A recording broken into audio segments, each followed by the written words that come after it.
Good morning and welcome to Live Jai-Alai in the Magic City on YouTube's Jai-Alai Channel. I'm Stu Nyman, I'm here with Andrew Blackman, and we're pleased to welcome you to this Thursday matinee performance.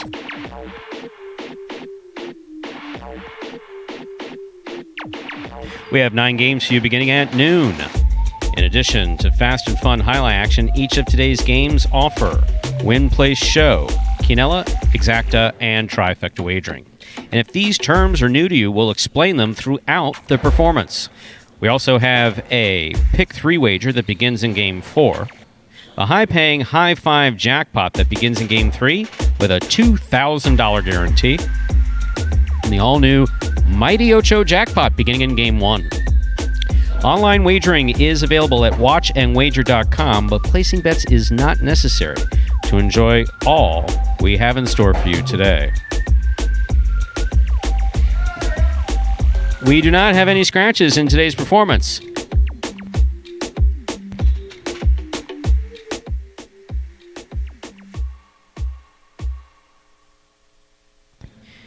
A scratch would occur if someone who was scheduled to play in the performance is out for any reason. We have no scratches in today's performance.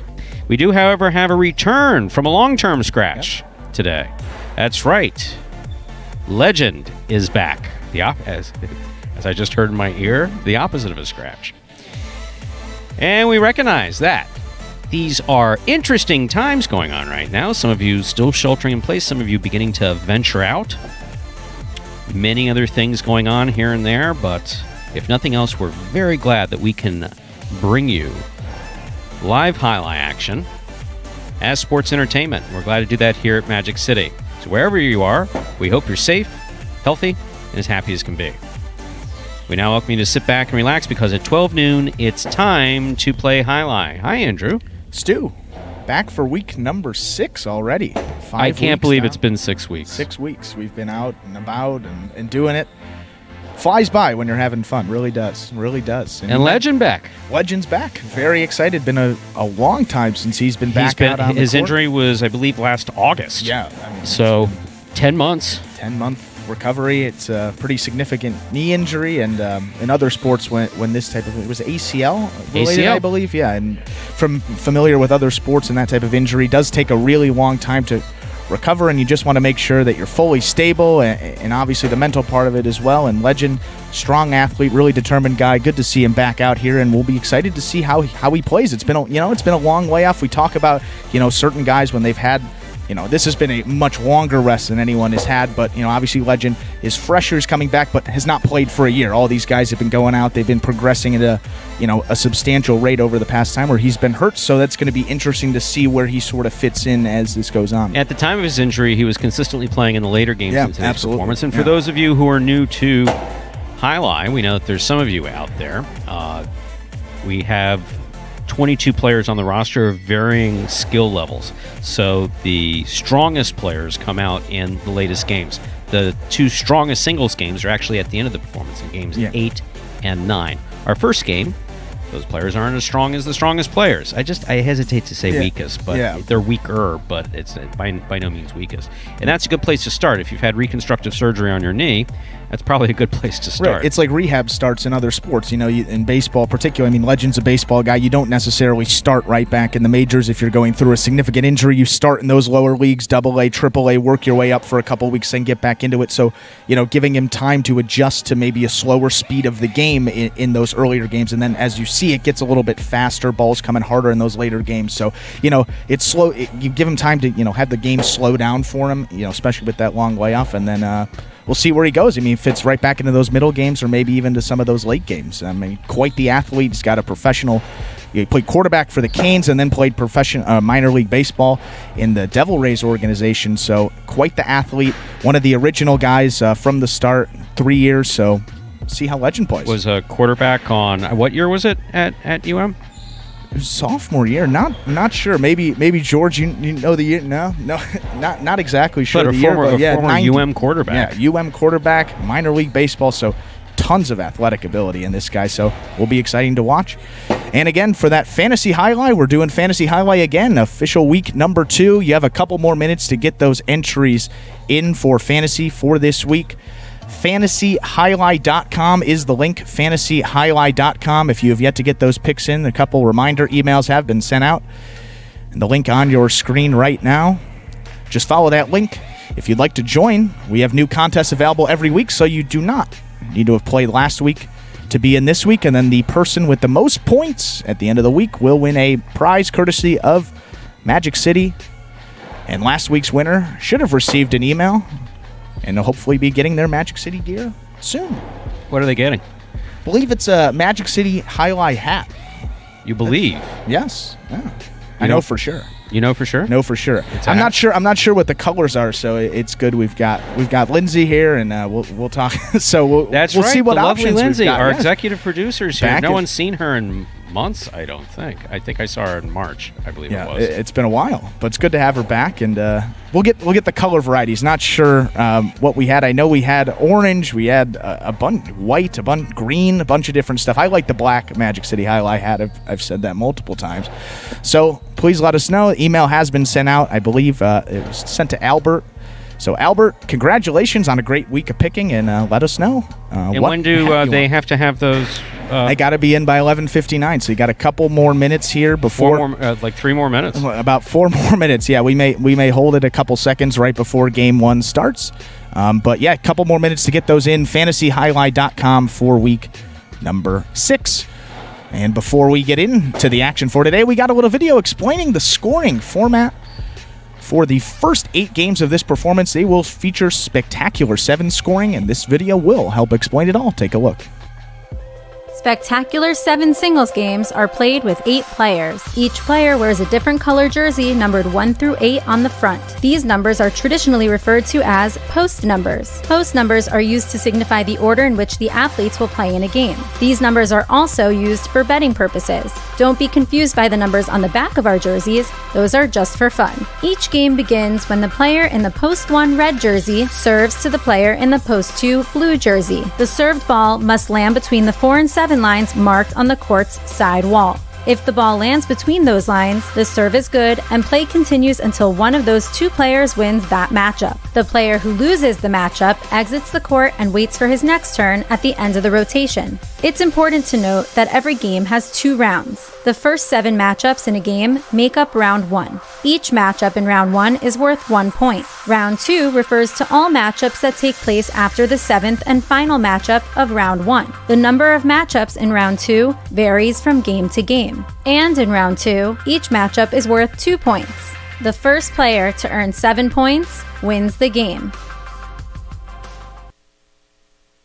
And that was a video explaining spectacular 7 scoring. Again, that will be the feature format for the first 8 games of this performance. And then, of course, we'll switch it up for that last game and give you spectacular 9. Superfecta as well. We have 2 minutes till we begin game number 1. Once again, there are no scratches in game 1. And we have Legend, number 15 Legend, from our first year. Sat out the majority of last year. Had reconstructive surgery on his knee for an ACL injury. He's been rehabbing since. He's back. Starts today in the early games. We're looking forward to seeing how he does. And obviously, imagine no one's as excited as himself. I mean, just such a major competitor, loves going out there, especially against some of these younger guys, too. I mean, he's one of the funnier lines from that documentary. He talked about all these younger guys lifting weights, and he just went out there. You know, he doesn't need to lift weights. He just goes out and wins. So that's his mentality. Loves to win, loves to compete. And, you know, hanging with the young guns at his age, coming back from this injury, it's going to be really cool to see. I mean, especially if he can get, you know, some good rallies under his belt here. It's been a long layoff for him. So, you know, just like to see him get in a rhythm, get some good catches, and then just consistently build from that. You've got a long season to get it back. You don't need to rush back into it and try to do too much on day one. But, you know, Legend, that's the type of guy he is. He loves to go out there, and he's going to give it his all. So, very excited to see that.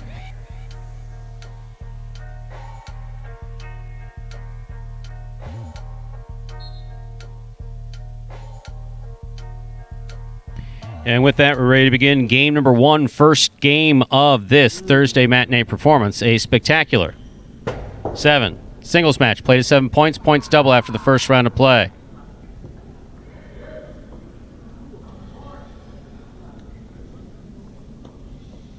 Serving in the red shirt of post 1, number 24, Cool Fitness. Receiving in the blue of post 2, number 10, Juice.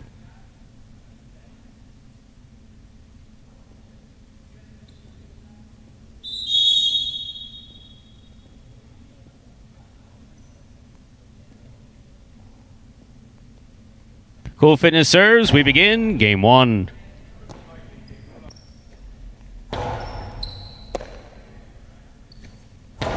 Powerful backhand. Will score for Cool Fitness. Well thrown, point 1. White shirt of post 3 receives. Here's number 37, Tennessee.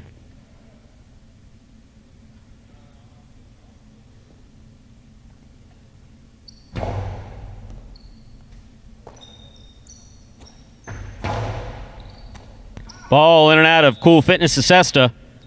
Point 3. Third matchup for today's first game has Tennessee serving to number 15, Legend.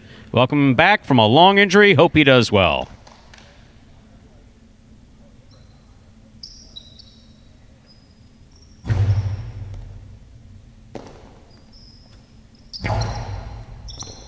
Scoop attempt tipped by Tennessee, point 4.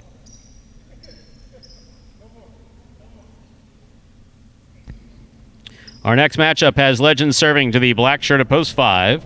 Here's number 31, Aussier.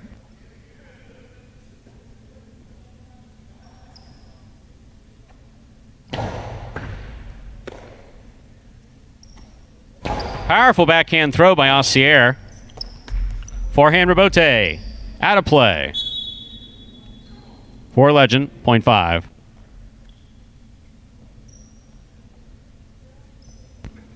Entering the court, ready to receive, the yellow shirt of post 6, Lamonte.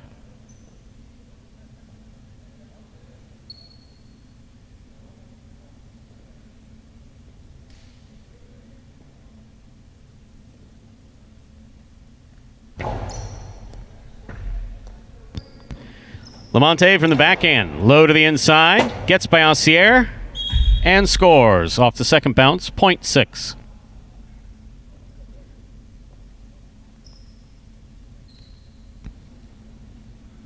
Now receiving the pink shirt of post 7. This matchup has Lamonte serving to CRB.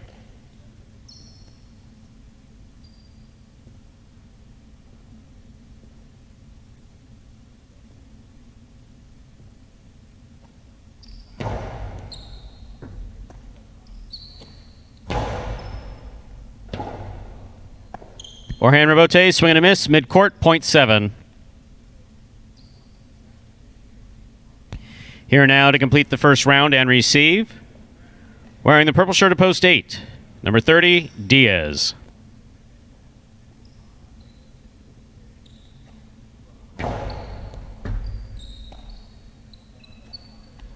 That's a beautiful backhand throw by Diaz, way high to the front wall.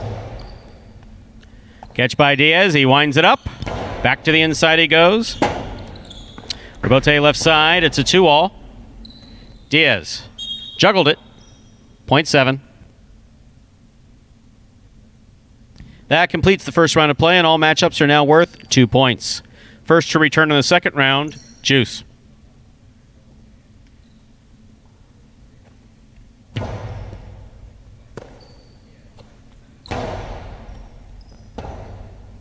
Rebote forehand by CRB. Juice tipped it, point 7. CRB with 4 points. He now serves to the red shirt of post 1, Cool Fitness.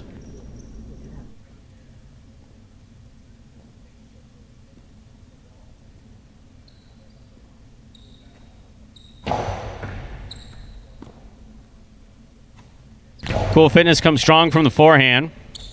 Karam. Well thrown by CRB and scoring, point 7. Straight points to a possible game point here for post 7, CRB. Trying to stop him, the white of post 3, Tennessee.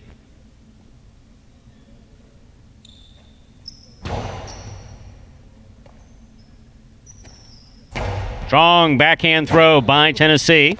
Forehand rebote. Tennessee's there. Rebote forehand by CRB. He threw it into the wall, then to the pad. Both are bad. Point 3.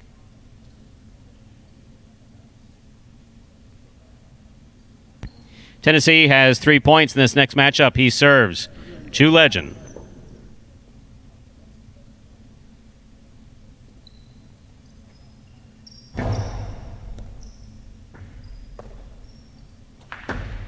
Good throw by Legend. Tennessee off his footing, makes the catch. Legend from the 11 line. Tennessee tipped that one away, point 4. Legend with 3 points. He now serves to the black shirt at post 5, Aussier.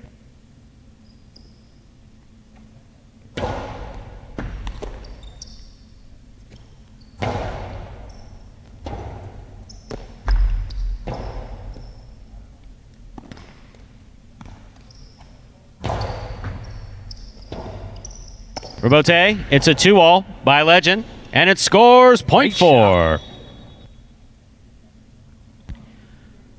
Possible game point for the green shirt at post 4, Legend trying to stop him. Post 6, and the yellow shirt, Lamonte.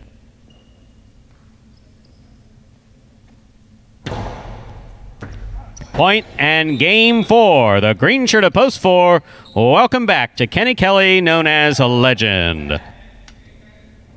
No playoff in our first game. 7 places, 3 shows. Unofficial order finish 4-7-3. Your prices will be up in a moment. So how's he going to look, Stu? That was answered pretty quickly there. Looks pretty good. I mean, that 2-wall he threw looks like he hasn't taken a day off in 3 years. And most importantly to me, as you know, is that we start off well. Yeah. That sets the tone for the rest of the day. And Thursday matinees sometimes in these 6 weeks can be a bit of a push.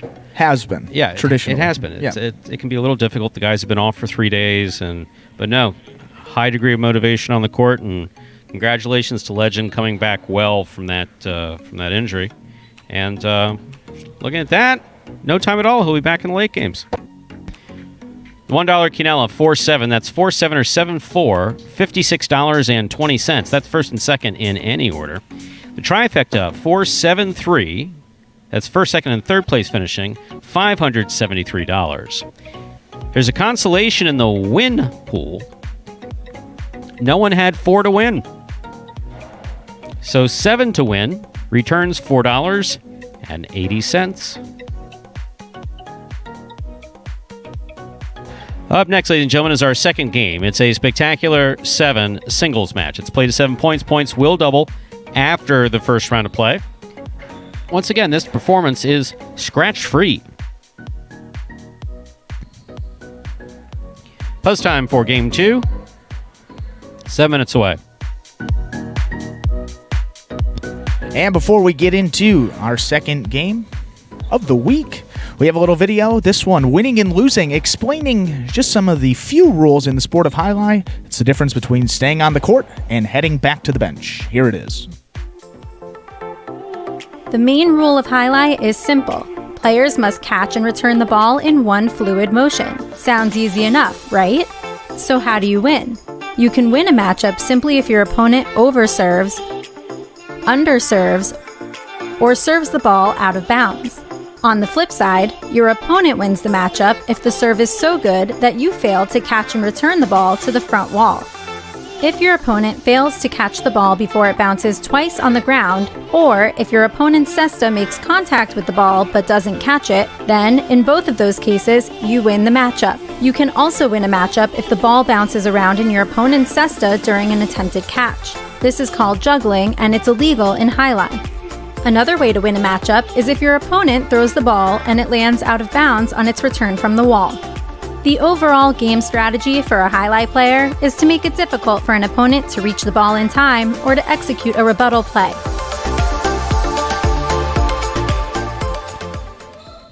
And that was Winning and Losing in highlight. Yes, for those of you that are new, we understand there's a lot of new viewers every day, so got that just to clear up some of the rules of highlights. Not too complicated. And we just talked about Legend coming back. First appearance, 1 win, 100% winning percentage, 100% in the money. So he's got the stats already to back it up. And a lot of you didn't know for that fantasy, there were no stats for Legend played last year. And it's kind of hard, to necessarily get a good price for Legend because, there's so many factors with the layoff and coming back and then maybe playing in a game where he's a little better than some of the other guys. So there's a lot of factors in that, which is why he only came out to a $3 price this week. But if you had him already off to a nice start with 5 points as a $3 value, so could be a pretty big week there if you took Legend. And we'll see the numbers there in a second for him. I have 3 minutes to go, and Legend will be back in Game 2, which is up next. And he's going to be playing against a little bit better competition in the second game. We have some of our feature game players, including Anderluck and Bueno, Jedden coming down, playing in this game. That's typically the way that the same second game works. Yeah, he's made his second rehab start pretty quickly after going from AA to AAA. In about a couple minutes here. But you can see by the way he plays. I mean, he's all about hustle. He's all about, the high life form has developed slowly. He's not particularly pretty in terms of his form. Right. But as far as foot speed, as far as getting to the ball, as far as making plays inside the lines, which is what you need to do, Legend does a real good job at all that. Yeah.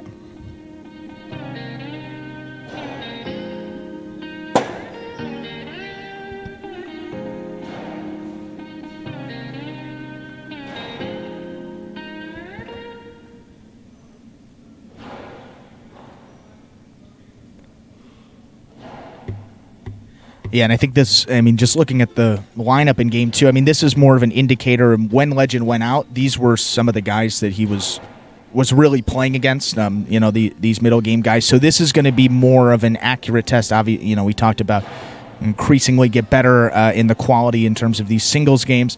So, this is really, you didn't really see that much. You saw, a good two-wall. You saw, obviously some good catches there. And, you can only play who's on your schedule, and he did his job in Game 1. He won all the points. He won the game, and that's good for him. But this, for fans looking to see a little bit more from Legend and really, rally out, have some longer points and, see how he can catch, see how he can throw, and really assess his game on a grander scale, this is going to be a much better game, Game 2, and throughout the week as well.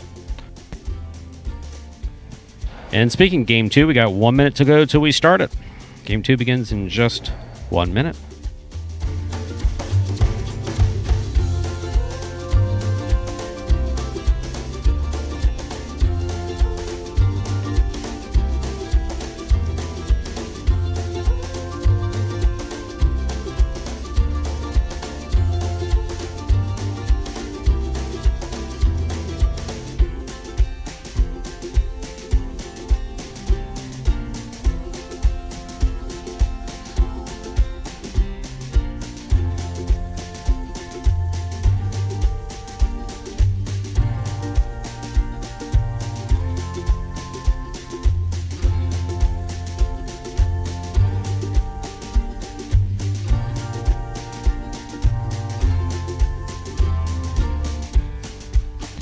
We are ready to begin game number 2. It's a spectacular 7 singles match. It's played to 7 points, and all points will double after the first round of play. Up first, serving in the red shirt of post 1 is number 7, Ben. Receiving in the blue of post 2, number 1, Anderluck.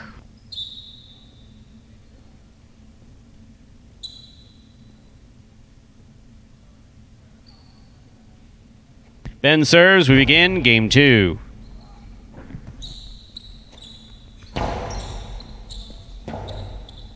Rebote left side by Ben. Anderluck moves up to take the ball at the 6th line. Just missed it. Point 1. Ben's first up on the board in our second game. In this next matchup, he serves to the white shirt of post 3, El Barba.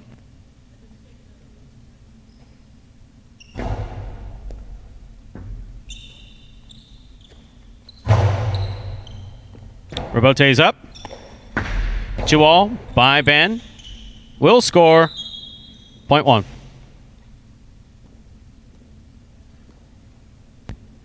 Ben with 2 points. He now serves to the green shirt of post 4. Here's Legend.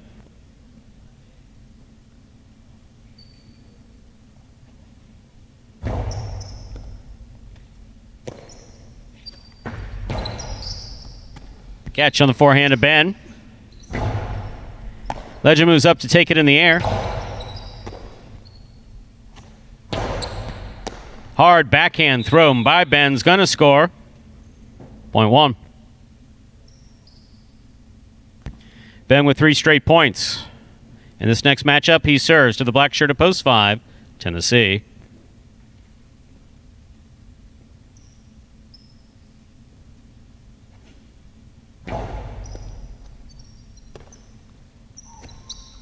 It's a strong backhand throw by Tennessee. Robote left side by Ben. It's in the air. Tennessee tipped it at the 9 line. Point one. Ben with 4 straight points. Here's the yellow shirt of post 6. Vuelo.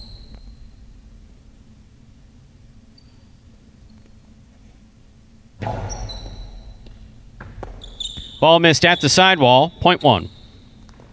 That was a good serve by Ben with 5 straight points now in this next matchup. He serves to the pink shirt of post 7. Bueno.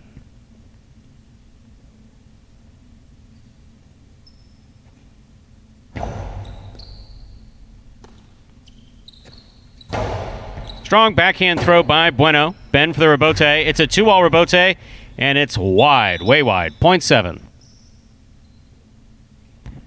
That was a nice 5 straight points for Ben. Play continues now. Bueno serving to Jedin in the purple of post 8.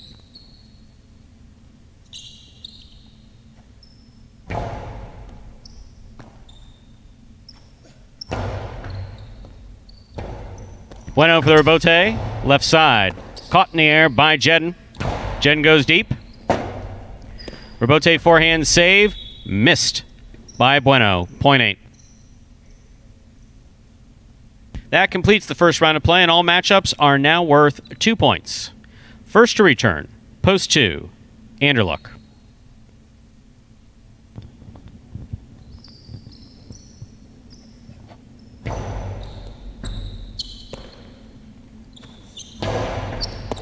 Ball tipped by Jedin, point 2.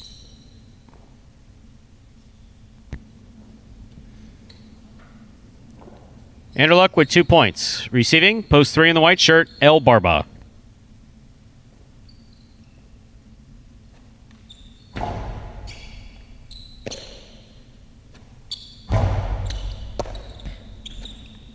Anderluck from the 8 line with a good throw. That scores, point 2. Anderluck has 4 points. He serves to the 4 post. Returning in the green shirt is Legend.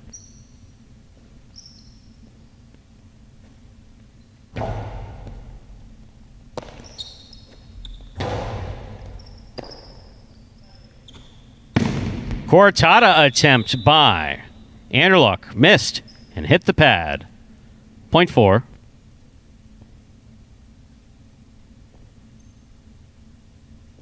Legend serves post 5. Tennessee.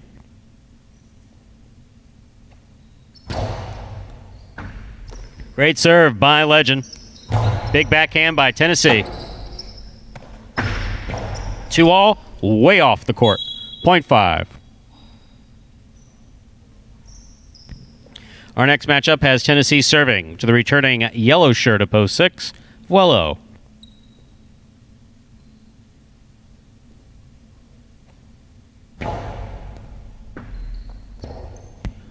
Vuelo missed it on the left side, point 5. Tennessee has 4 points, but returning with 5 points, giving him possible game point, is Ben.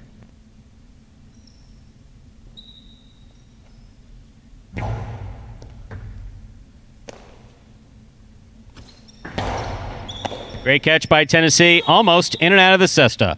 That is point and game to the red shirt of post 1, Ben. Ben wins it. 2 serves to 5. This is a playoff for second and third place.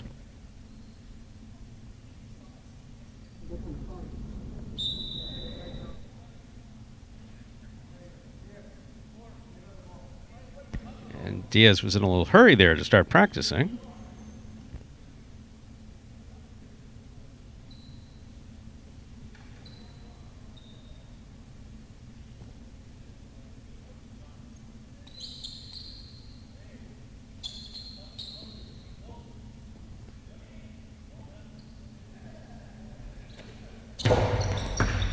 Powerful serve by Anderluck. Nice throw by Tennessee. Anderluck from the 8 line. Powerful backhand. Robote by Tennessee to the outside. Anderluck got assessed on it, but could not bring it in. Point and place to post 5, 2 shows. Unofficial order finish 1-5-2. Your prices will be up in a moment.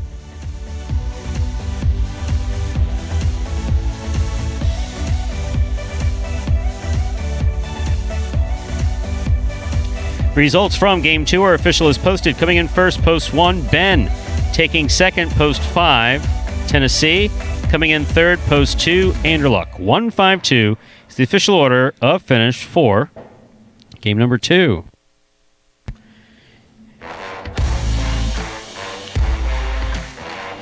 And Diaz was real eager to get out on the court for this practice, wasn't he? Must have someone's making that coffee in the back in the locker room. So far, we haven't had a coffee sighting yet. Not yet. Not yet. Not today. Not yet.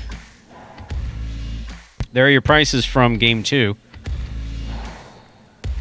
$2 quinella. That's first and second in any order. 1-5 or 5-1. $54. The trifecta 1-5-2. 155 even.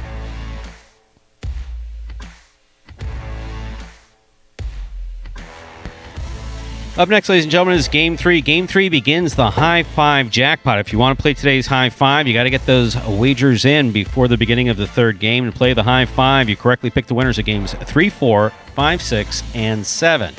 If you do that, there's $2,000, and you're the only person to do that. There's 2 of you that do that. No. It's impressive, but you don't get $2,000. If one person does it, you win $2,000. Post time for Game 3, and the High 5 is just 7 minutes away.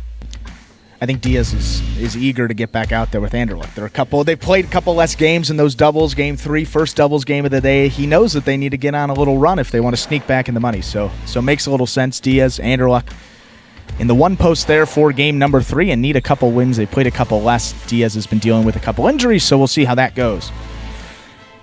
And before we get into this doubles game, for some of you that have been joining us for these past weeks, we've been showing you the Robote recap that highlights last week's action here at Magic City, and we do that every Thursday matinee performance. Gives you a recap of the singles play, last week's doubles action, highlighting some of the best performances, fantasy stuff in there, and then, yes, we have the Robote play of the week as well to close it out for you. So here it is for week number 5, the Robote recap.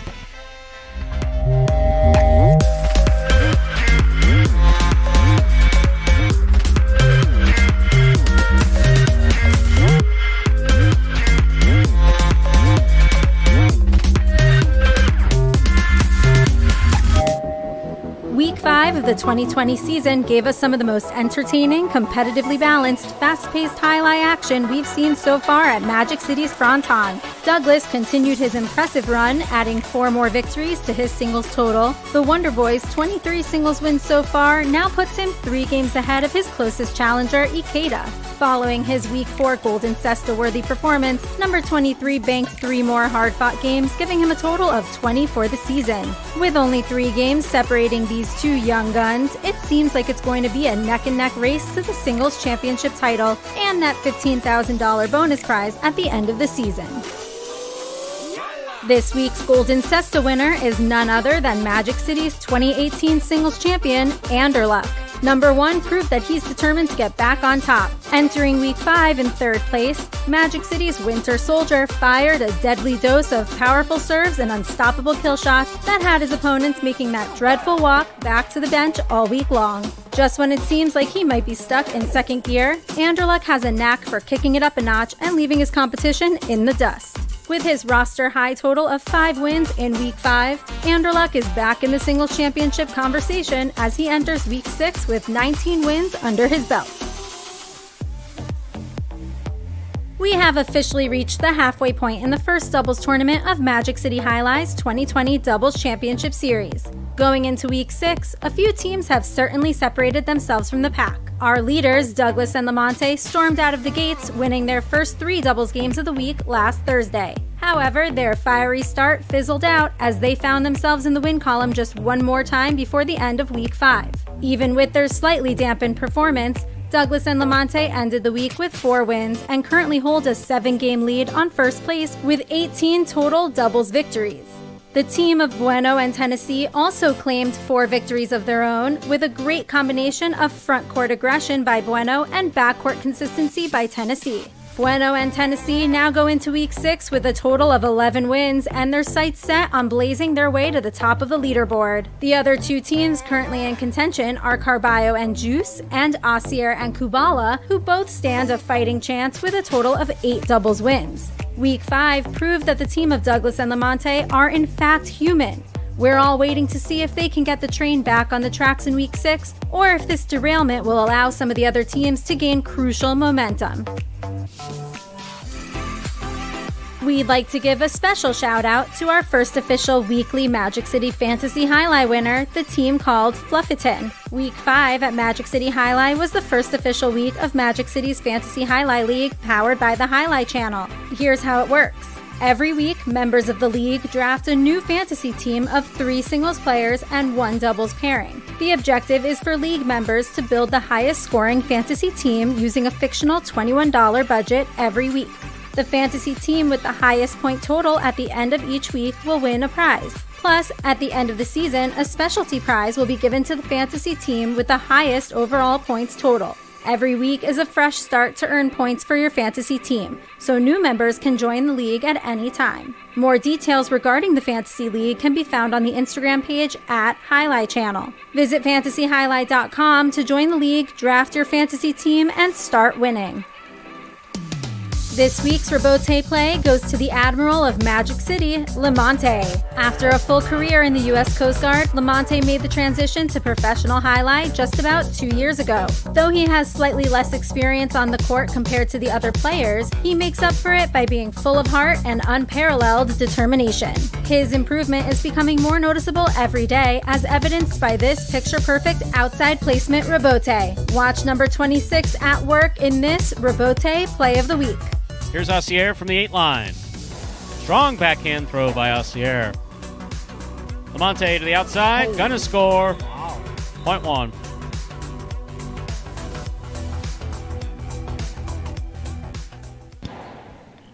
And that was the Rebote recap for last week's action here at Magic City Jai-Alai. One of the best weeks of play we had across the board, especially in singles. A lot of wins for everybody, 2s, 3s, 4s. I mean, that first week Ikeda stormed through and had 10 wins, but it's becoming a little more even, and that's what you like to see in those single games in particular, and then doubles in this doubles game coming up, game number 3. We have about a month left, a couple more weeks in this first doubles tournament. June 28th. June I was told 28th, today. yes. I was specifically told. Representative head office came here, waved their finger, and said, "Don't say the 27th because it's the 28th." It's the 28th. June this 28th. doubles runs through the 28th. 28th and with of June. that, time to begin.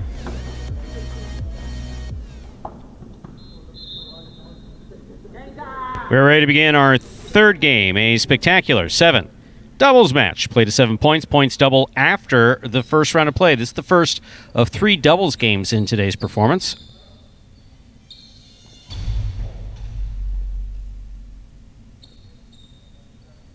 Serving in the red shirts, post 1, the team of Diaz and Anderluck. Receiving the blue post 2, Cool Fitness and Jedin.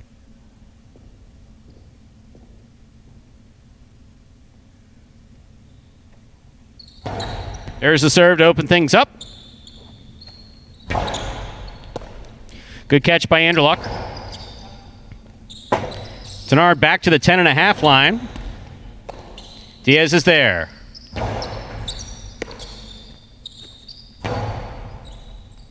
Anderluck from deep in the backcourt.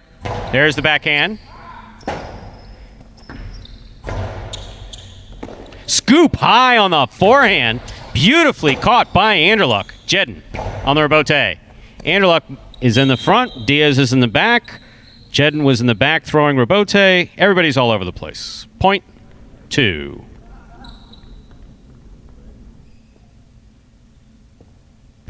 Moving on. White shirts, post 3. Lamonte and Douglas receive.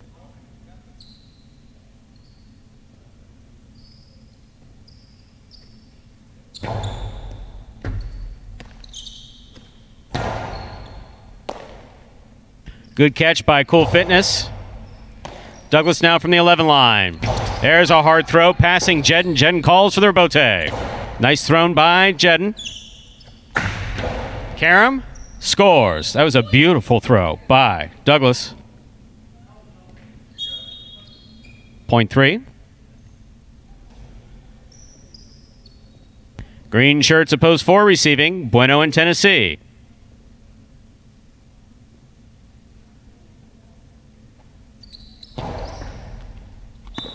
Underserve. Point 4.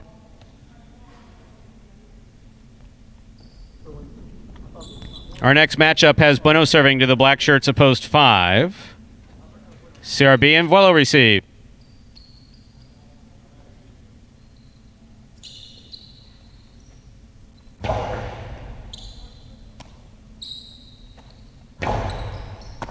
Excellent catch by Bueno. He goes deep. Vuelo from the 11 line. Nice backhand. Caught in the air by Bueno. Vuelo from the forehand. Juggling ruled. Ball bounced in the cesta. Ball has to be caught and stopped in the cesta. Point 4. Yellow shirts at post 6 receive. Asier and Kubala.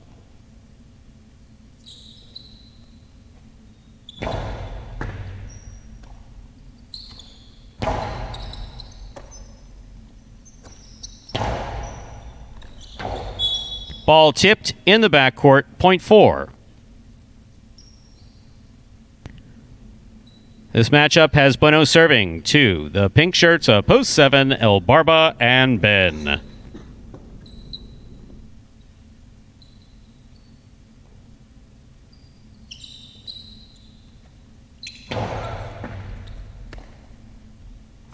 Powerful backhand by Ben, taken in the air by Tennessee.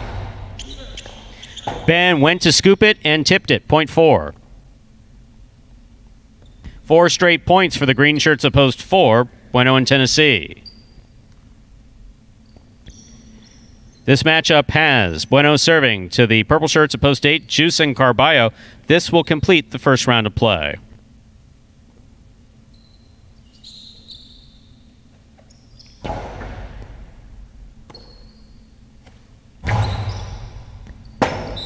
That ball touched the overhead screen. Out of play, point 4. Straight points to a possible game point for the green shirts of post 4. Bueno and Tennessee. Trying to stop them, Diaz and Anderluck. All points are now double.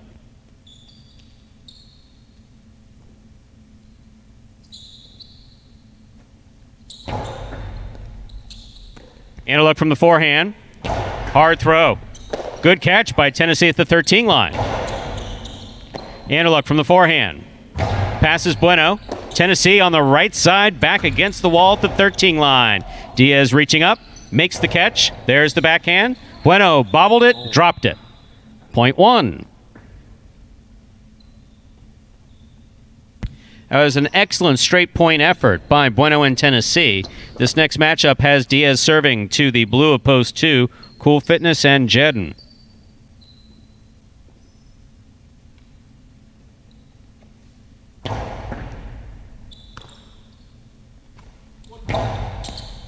Anderluck calls for the catch. Plays it hard from the right side. Cool Fitness is there. Nice catch. Good catch by Diaz. Diaz on the 2-wall. Wow. That scores. What a well-thrown ball by Diaz. Point 1.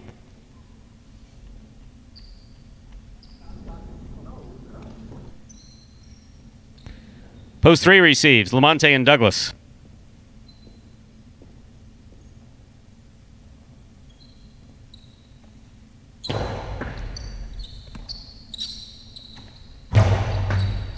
Great catch by Anderluck. Nice backhand. Point 1.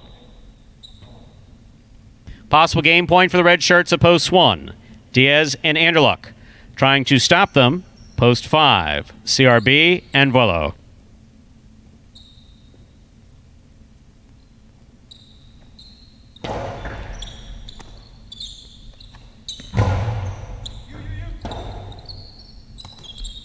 Rebote thrown to the pad by Anderluck.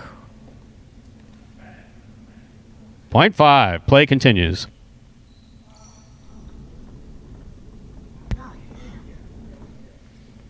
Here's post 6, Asier and Kubala.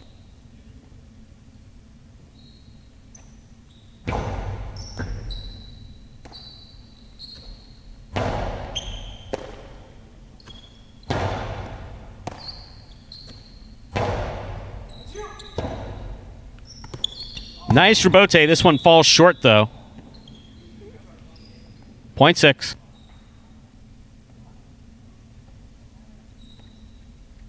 Play continues. Asier serving to the pink shirts of post 7 in this next matchup. We have El Barba and Ben receiving.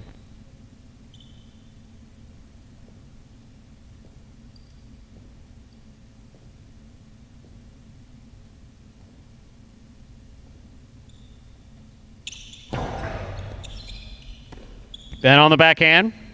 Low and hard. Taken in the air by Kubala. Rebote forehand is up to the wall. Asier picks it up on the right side. Cortada stopped by Ben in the backcourt. Kubala tipped the ball and got hit. .7. Purple shirts at post 8 return. Juice and Carballo.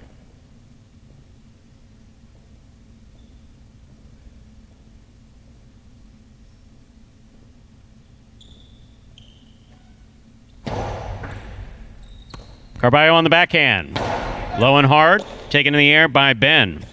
Carballo on the backhand. Ben with a tip ball, .8.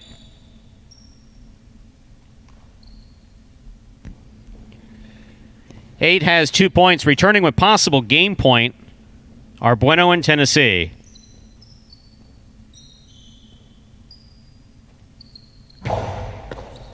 Bueno picks the serve. Placement to the inside goes right by Carballo and scores. Point in game for the green shirts at post 4, Bueno and Tennessee.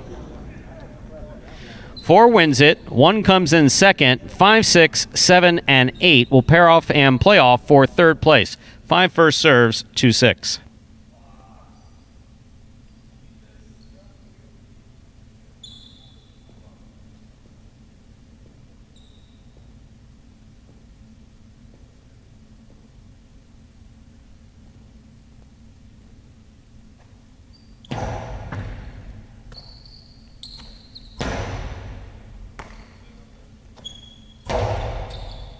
Kubala on the left side. He goes deep. Rebote saved by CRB. Kubala, needed to get that first way around. .5.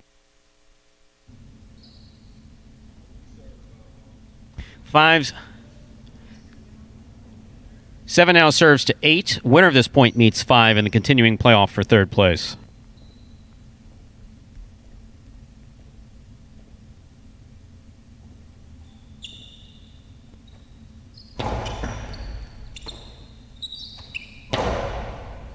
Catch by Ben. Carballo with a hop at the wall makes the catch.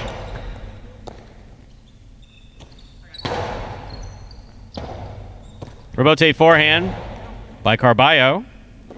Ben with the tip ball in the backcourt. .8. Last matchup of this game. 5 serves to post 8.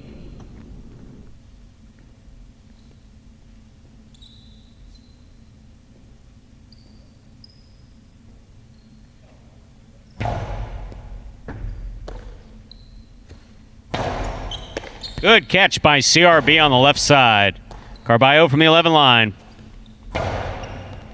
Wello from the forehand. Karam does not open up. Juice steps in and makes a great catch.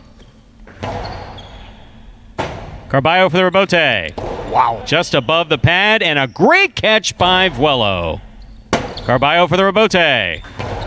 It's a 2-all. Gets by Vuelo one way, and Vuelo almost takes Carballo's head right off. That's why we don't do that.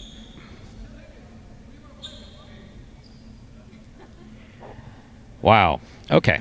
Collective breath holding. Point. In a third place finish for Post 8, Juice and Carballo.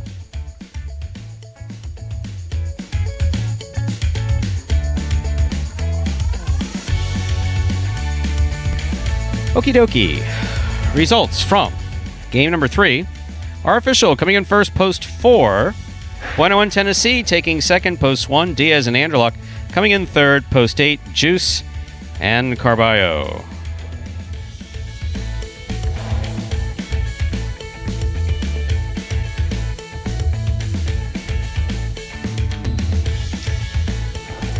And there are your prices. $2 quinella, 1-4. That's 1-4 or 4-1. First and second in any order.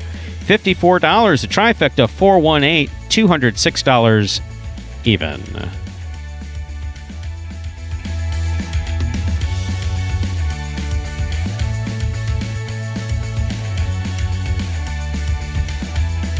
Yeah, Vuelo did not take a look. And it's one of the things that we work into our training program. And it's one of the things that people have to learn. I mean, fortunately, we have not had a bad hit. We've had a couple hits. We've had multiple near misses. But also from the vantage point that I have here is sitting behind a glass wall looking right at the guys. Right. You can't even see that you can't see how close that was on TV. Yeah. I mean, and we're not talking about how close it was as far as how far did the ball pass from it. It's not the point. It was thrown in the exact direction that Carballo was standing. And the real problem, no control. Vuelo wasn't looking. Yeah, no control, wasn't looking. Vuelo was looking here when he was throwing the ball there. And that's why that absolutely terrific thing that he did last year that's in the top, he's in the top rebotes. You know, where he's in the top rebotes and just swinging it. Yeah. Yeah, it's good, but Right.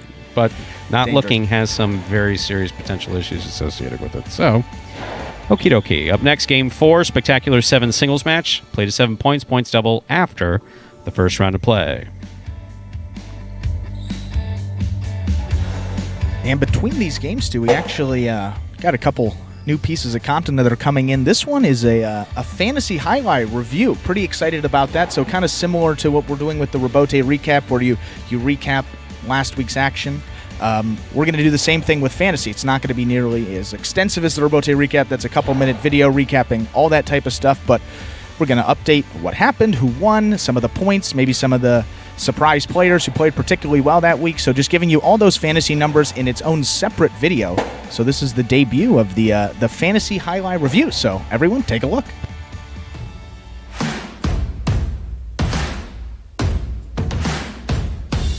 We'd like to give a big congratulations to the team called Fluffiton. With a name like that, how can you lose? Fluffiton scored a total of 115 points with his 4-player roster of Anderluck, Jedin, and Cool Fitness as his singles picks and the doubles pairing of Bueno and Tennessee. Anderluck led the roster in total fantasy points scored this week. Jedin had a solid showing, beating his weekly average by 17 fantasy points. Bueno and Tennessee finished third amongst doubles pairings with 29 fantasy points.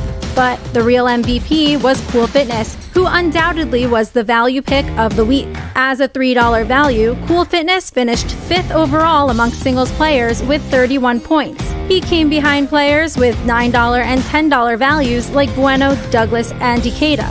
Not too shabby for a $3 value pick. His performance brings him up to a $5 value in this upcoming week of fantasy. We've said it before and we'll say it again. Every week is a new chance to earn points for your fantasy team, so new members are welcome to join the league at any time. It's free to play, just make sure to get your picks in every Thursday to get in on the action. More details regarding the Fantasy League can always be found on the Instagram page at Jai-Alai Channel. Visit fantasyhighlight.com to join the league, draft your fantasy team, and start winning today. And that was a review of last week's Fantasy Highlight, so we'll be getting that for you every week now. And if you would like to play, fantasyhighlight.com, new contest available every single week. And Stu, we had a good question in the chat.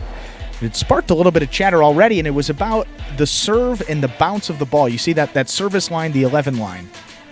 How many steps can you take? Where does the bounce have to go? A lot of questions with the serve. Stu's here to clear it up for you. There's nothing in the book, and it's kind of funny because Anderluck has asked a couple times, very frustrating. He wants to see the book. So, well, the book is in Marquina, Spain, underneath a brick, and it's written in Old Basque. So no one can speak New Basque, much less Old Basque. So we're not going to the book. But there's no reference to the amount of steps you can take. Yeah. Overall, the question comes down to what is holding? What is holding? So the basket has to be in constant motion. If you go back and you look at videos, there's a couple on YouTube of players in the from 1900 to the 1950s, right around the 50s. You'll see the ball came, the momentum of the catch moved their arm back, and they had to throw from there. Right. They couldn't catch. What we do, catch, bring it in, then extend and throw. So gradually that changed throughout the 60s and 70s, primarily in the 70s, and it got really kind of dirty in the 80s. Some players dirtier with other ones, where now you catch, bring it in for control, extend, and throw. How many steps you take during that process, there's no... One of the big things right now, Goycochea. Best player in the world. Goyko catches a serve at the 12 line and throws at the 10. But that basket he catches, brings it in and extends. So it is one fluid motion. It is one and a half fluid motion. So as long as you don't double pump when you catch it, you can, however many steps your feet take. It's just kind of wherever the fluidity of the swing takes you and your feet. It's interesting. And Douglas occasionally plays around with it too, and we just kind of tilt our heads and say, why? Just catch and throw the ball. I've been thinking kind of like basketball. As long as you take the shot, as long as you're in the air beyond the 3-point line and you jump beyond that, you can shoot it from inside that line as long as your motion is consistent and you're still in that one fluid motion. You haven't touched the ground. That's sort of the best, sports parallel I can think of with there is, doesn't necessarily matter as long as you bounce it behind that line and, wherever it lands, it lands. Guys jump, they have different verticals. So in basketball, as long as you take off behind that 3-point line, it still counts as a 3. As long as you bounce the ball behind that serve, as long as it's a fluid motion, guys are going to land in different spots, but it's all good. There you go. And with that, we're ready to begin game number 4, a spectacular 7 singles match. Play to 7 points. Points will double after the first round of play. Game 4 begins today's pick 3. Serving in the red shirt of post 1, we have number 31, Asier. Receiving in the blue of post 2, number 24, Cool Fitness.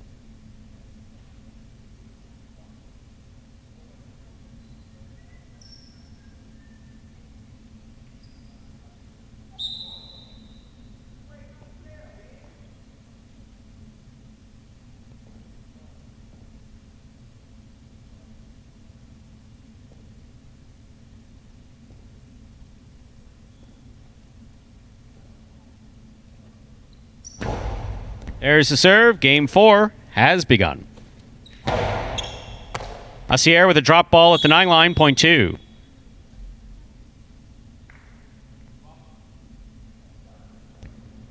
Cool Fitness now serves in this next matchup to the white shirt of post 3, Diaz.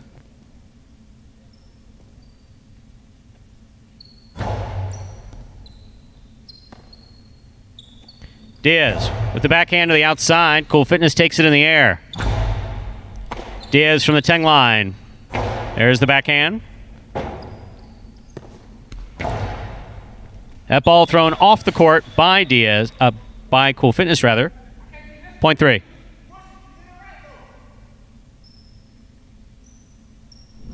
Diaz now serves in this next matchup to the green shirt of post 4. Here's CRB.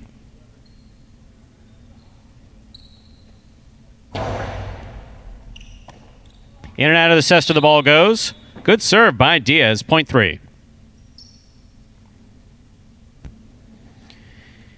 Now receiving the black shirt of post 5. Number 37, Tennessee.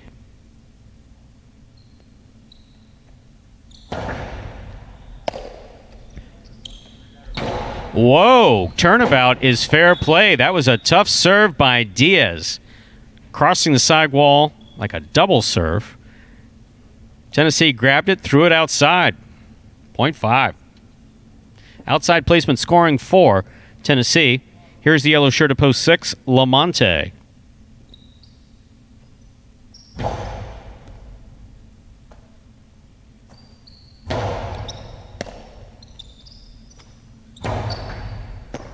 Ball missed by Lamonte. Point 5.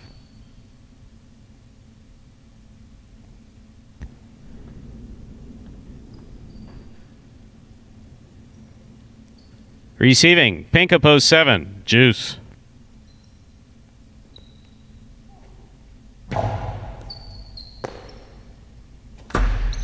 Long carom by Juice does not open up. Carambola throw by Tennessee, picked off by Juice. Just above the pad and scoring for Juice. 0.7. Here now to complete the first round and receive, wearing the purple shirt of post 8, number 29, Vuelo.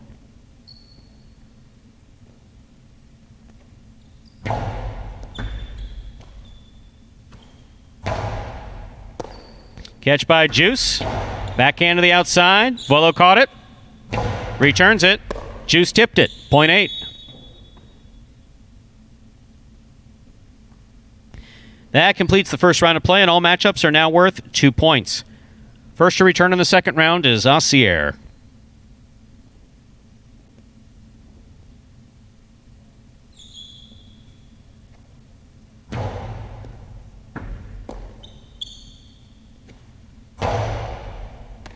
Vuelo makes a beautiful catch on the left side.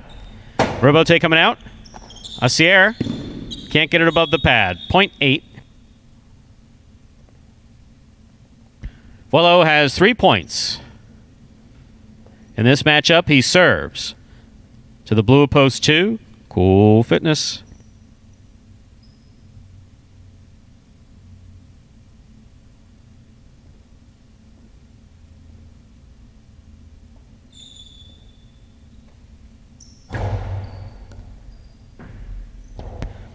Excellent serve by Vuelo, scores 0.8. Possible game point for the purple shirt at post 8. Vuelo trying to stop him. CRB.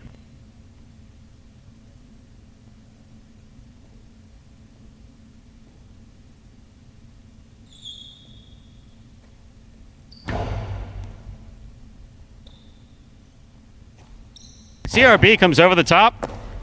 Ball dropped at the side wall by Vuelo. 0.4, play continues. Receiving, Diaz.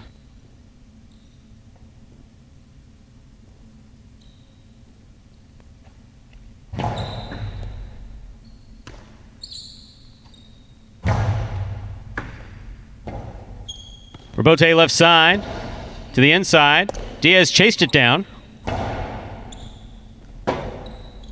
Robote, 2-all. Lands out, 0.3.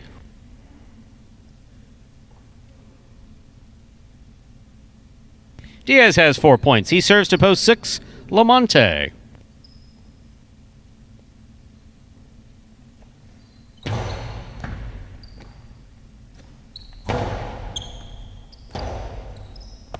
Forehand Robote. Well thrown, just escaped to the overhead screen. 0.6.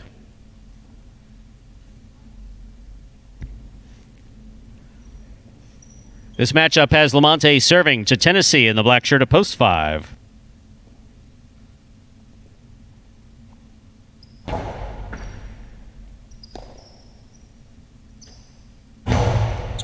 Too hard, too high, out of play, 0.6.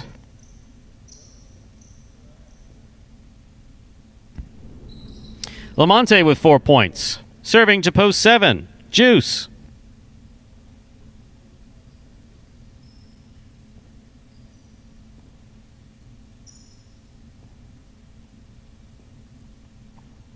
It's a good serve by Lamonte. Juice backs to the 13 line. Lamonte with a good pickup on the forehand. Picata. Juice for the Robote. Missed it. 0.6. Possible game point for the yellow shirt of post 6, Lamonte. He serves to Acier, red of post 1.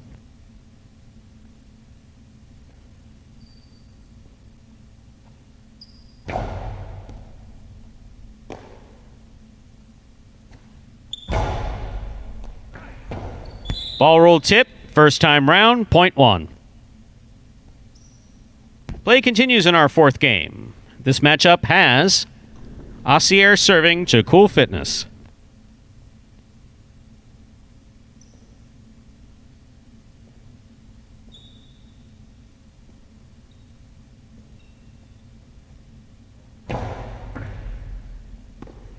Ball missed by Cool Fitness. Point 1.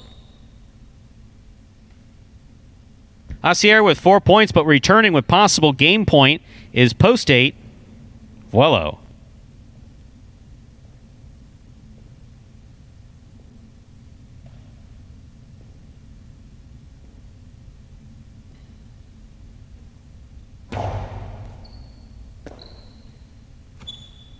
Powerful backhand by Vuelo. Rebote forehand by Asier. Vuelo from the 8 line. Point and game. Purple shirt of post 8, Vuelo. 8 wins it, 6 places. This is a playoff for 3rd place. 3 serves, 2-1.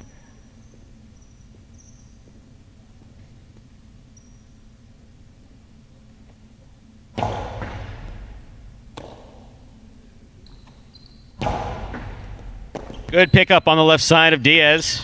Backhand, passes. Asier for the rebote.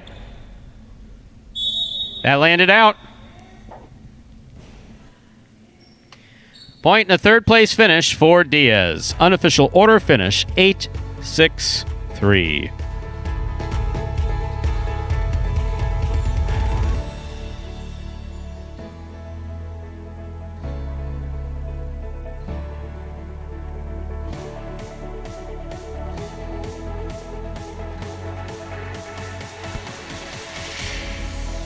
Results from Game 4 are official. Coming in first, post 8, Vuelo. Taking second, post 6, Lamonte. Coming in third, post 3, Diaz. 8-6-3, now official for game number 4. Your prices will be up in just a moment.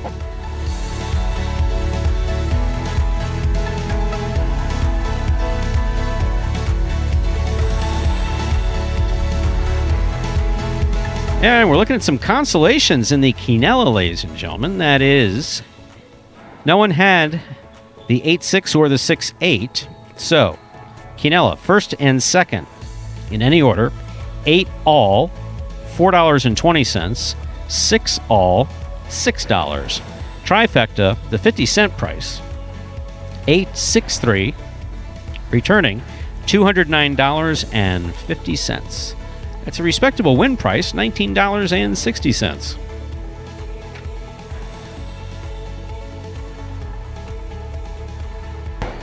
Up next, ladies and gentlemen, is game number 5, a spectacular 7 doubles match. The second of our 3 doubles games in today's performance. Game 5 is played 2, 7 points. Points double after the first round of play. Post time for Game 5, just about 8 minutes away. Not the most inspired play in that game, however. Of course, we got a winner.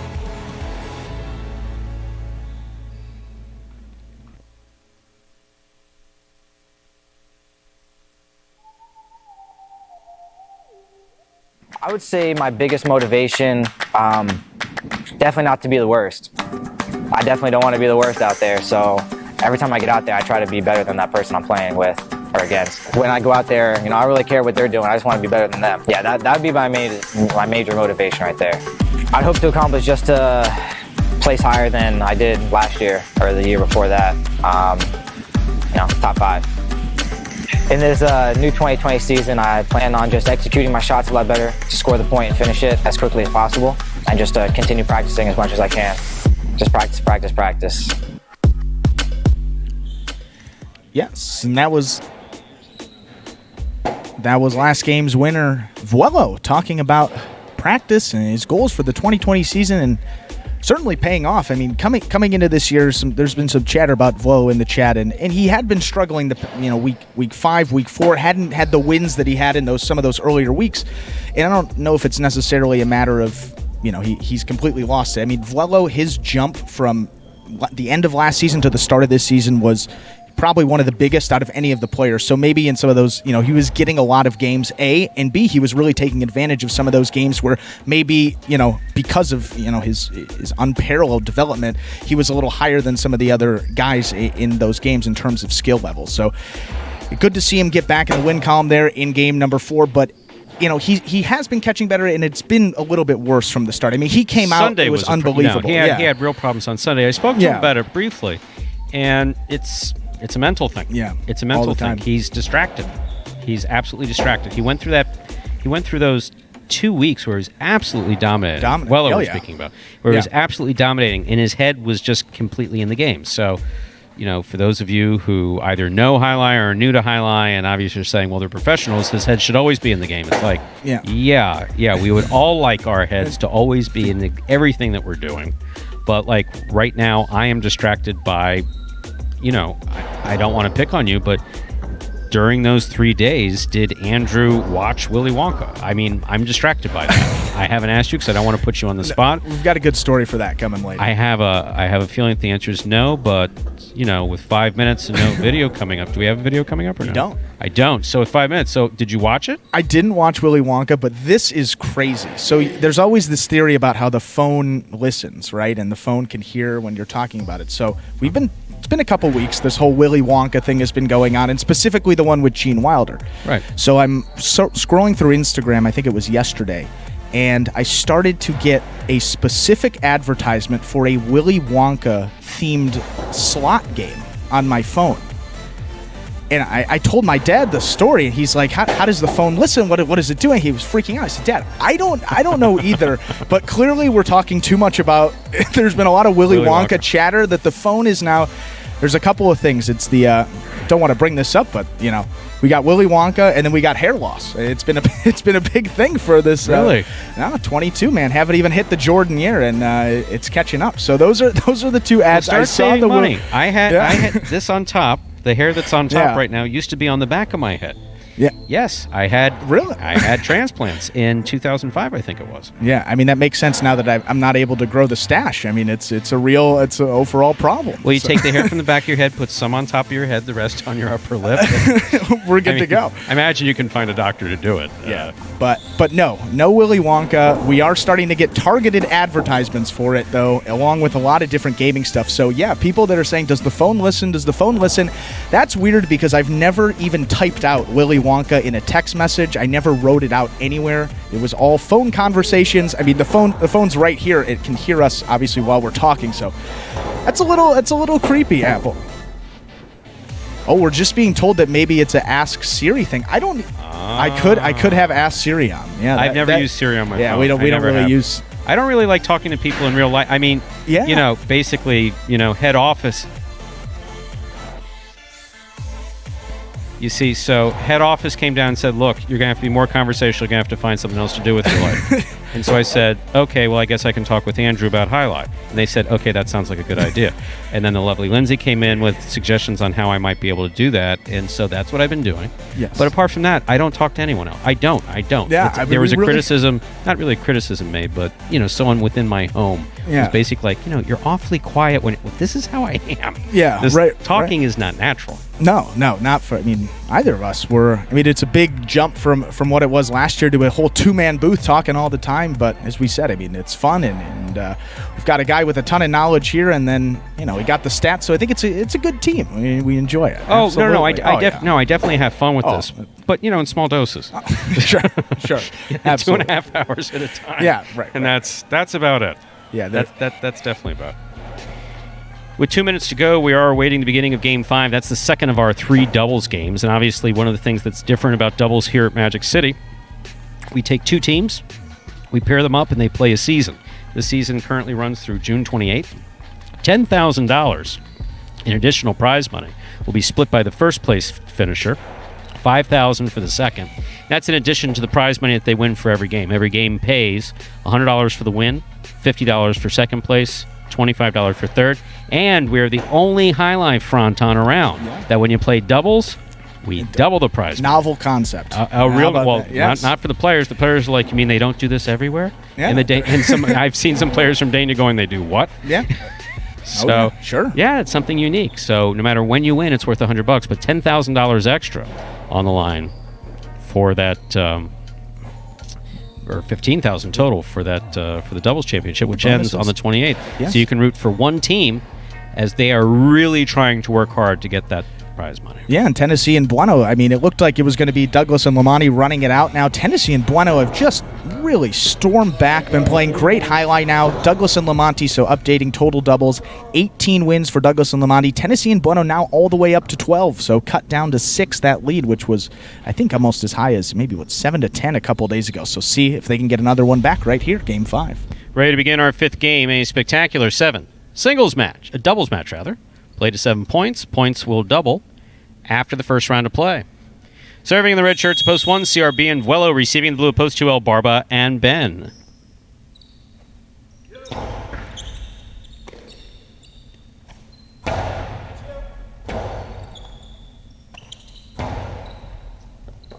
Good pickup on the forehand of Ben. And a nice carom by Ben. That was beautifully thrown by Ben. Point 2. Great way to start our 5th game. White shirts, a post 3 receive. This matchup has El Barba serving to Asier and Kubala.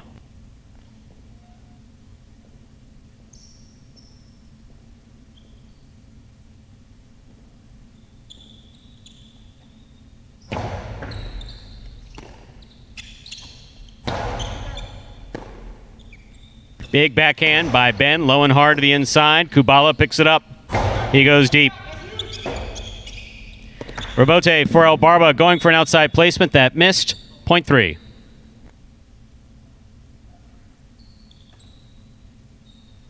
Asier will serve to the green shirts of post 4. Now we're entering the court in this matchup. We have Cool Fitness and Jedden receiving.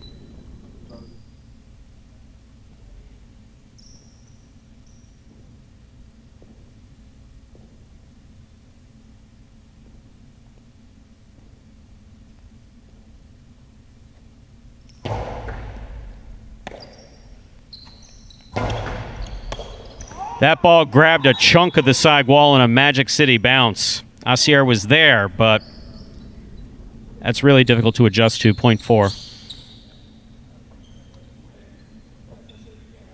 Here's post 5, the black shirts. Diaz and Anderluck receive.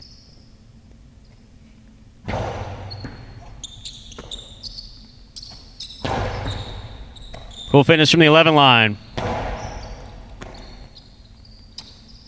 Anderluck blasts it. Jedden catches it.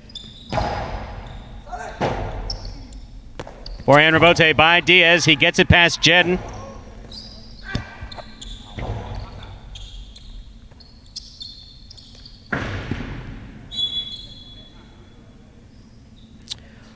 Point 4.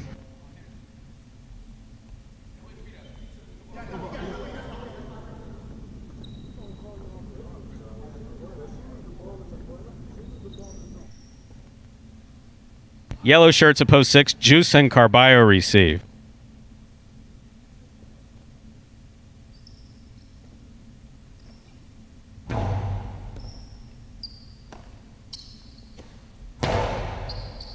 Cool Fitness from the forehand. Nice catch. Carballo from the 11 line. Over the top.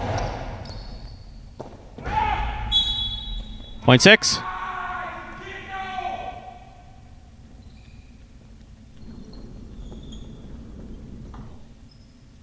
Receiving post 7, Lamonte and Douglas.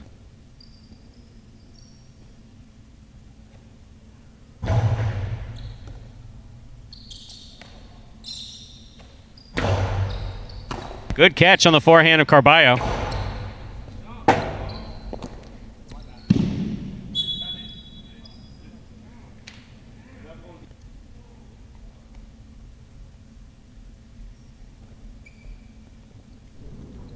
Point 6. Post 8 to complete the first round of play of the purple shirts. Bueno, Tennessee. Tennessee on the catch.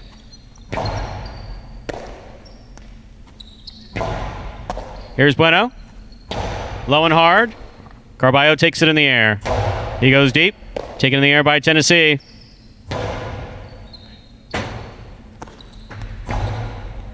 Bueno from the 7 line. There's the backhand to the corner. Forehand rebote by Carballo, caught by Bueno. Bueno goes deep again.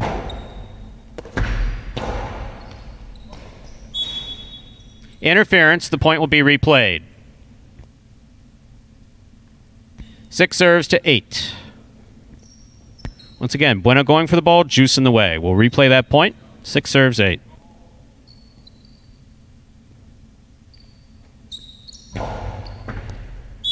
Over serve, point 8. That completes the first round of play. All matchups are now worth 2 points. First to return in the second round, CRB and Vuelo.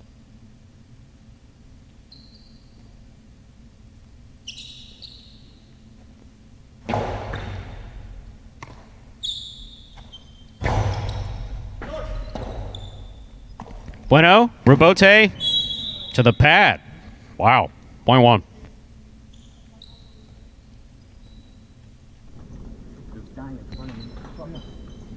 In our next matchup, CRB is serving to El Barba and Ben in the blue of post 2.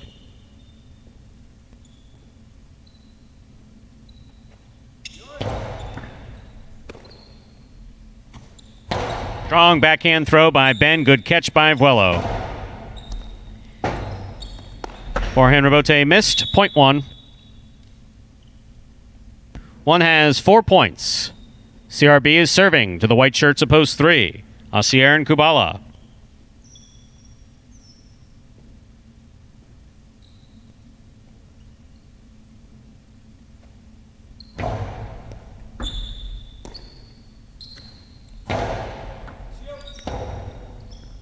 Rebote forehand by CRB stays in play. Asier stepping in and making a good catch. Vuelo from the 12 line. Kubala takes it on the bounce. Right side to the inside. Vuelo with a tip ball. Point 3. Post 5, the black shirts receive. Diaz and Anderluck.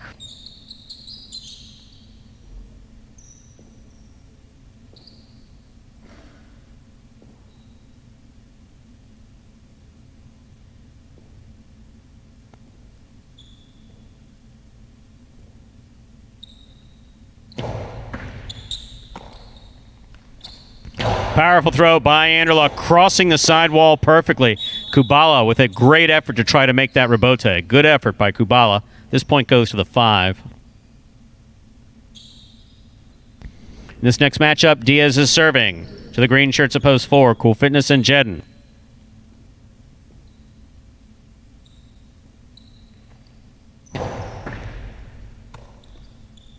In and out of the cesta the ball goes. Point 5.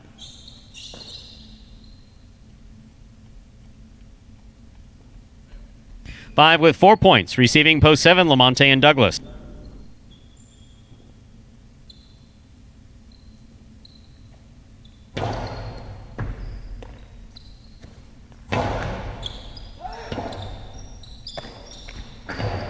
Big bounce on the 2-all. That's going to score, point 5.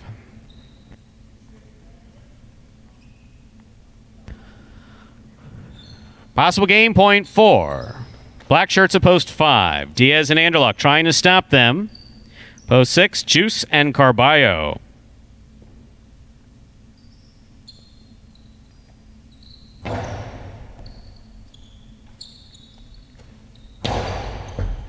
Excellent catch by Anderluck. There's a hard throw caught by Carballo. Point 6.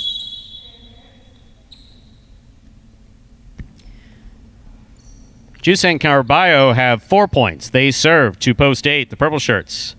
Bueno and Tennessee.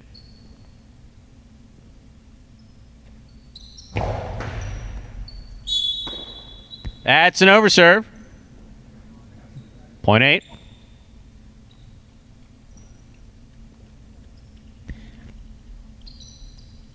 Back and ready to receive, post 2, El Barba and Ben.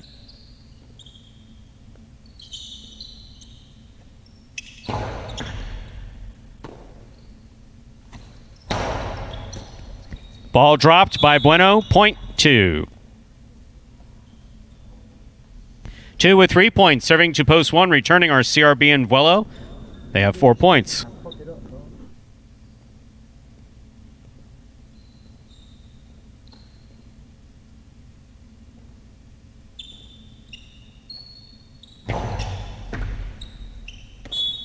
Over serve. Point one.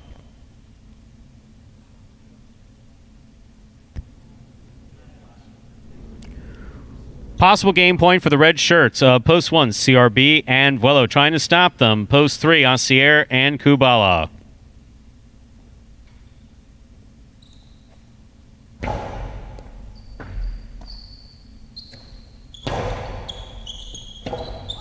No miscommunication in the one team.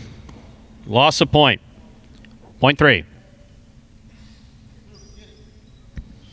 Possible game point for Asier and Kubala. Trying to stop them. Post 4. Cool Fitness and Jedden.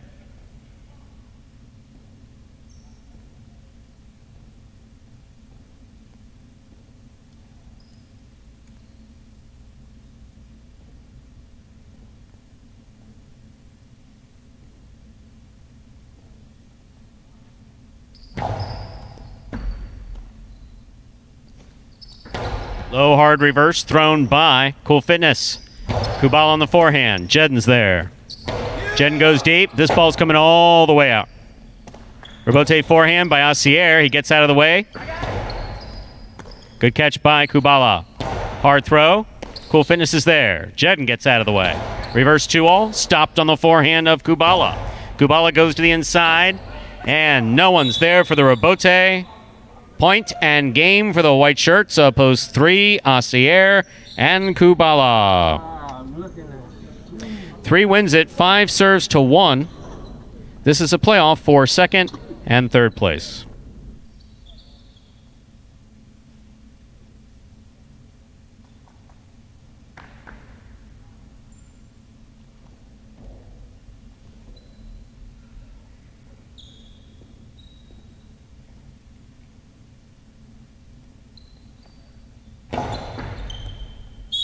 Over serve. Point and place to post 1, 5 shows. Unofficial order finish 3, 1, 5. Your prices will be up in a moment.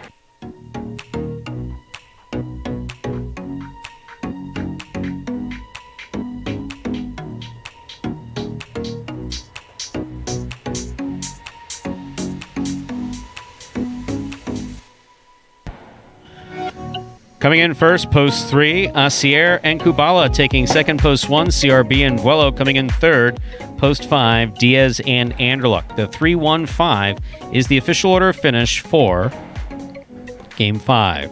We'll have your prices in a moment.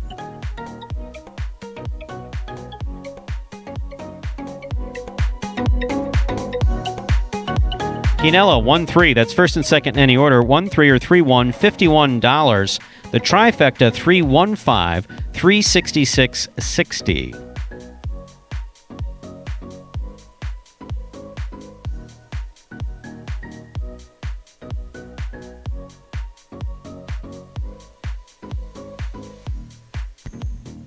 Up next, ladies and gentlemen, is our 6th game, a spectacular 7 singles match. Played at 7 points, points double after the first round of play. Post time for Game 6.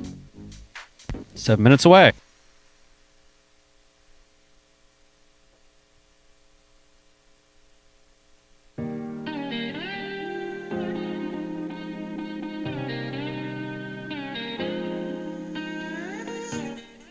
Imagine the perfect mixture of athletics, spectacle, and speed.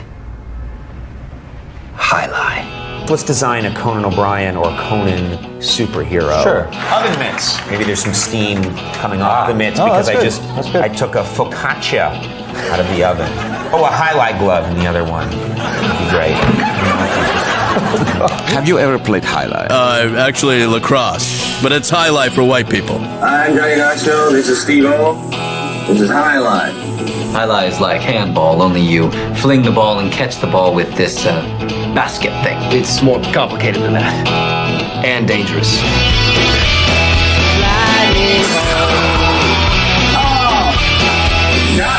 It's got the same fingerprint as baseball, only better.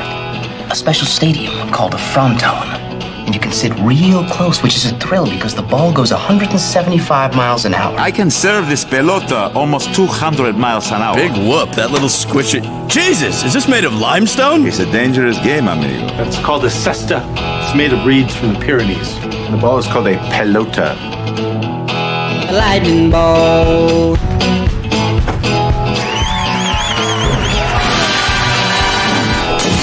Oh, good God.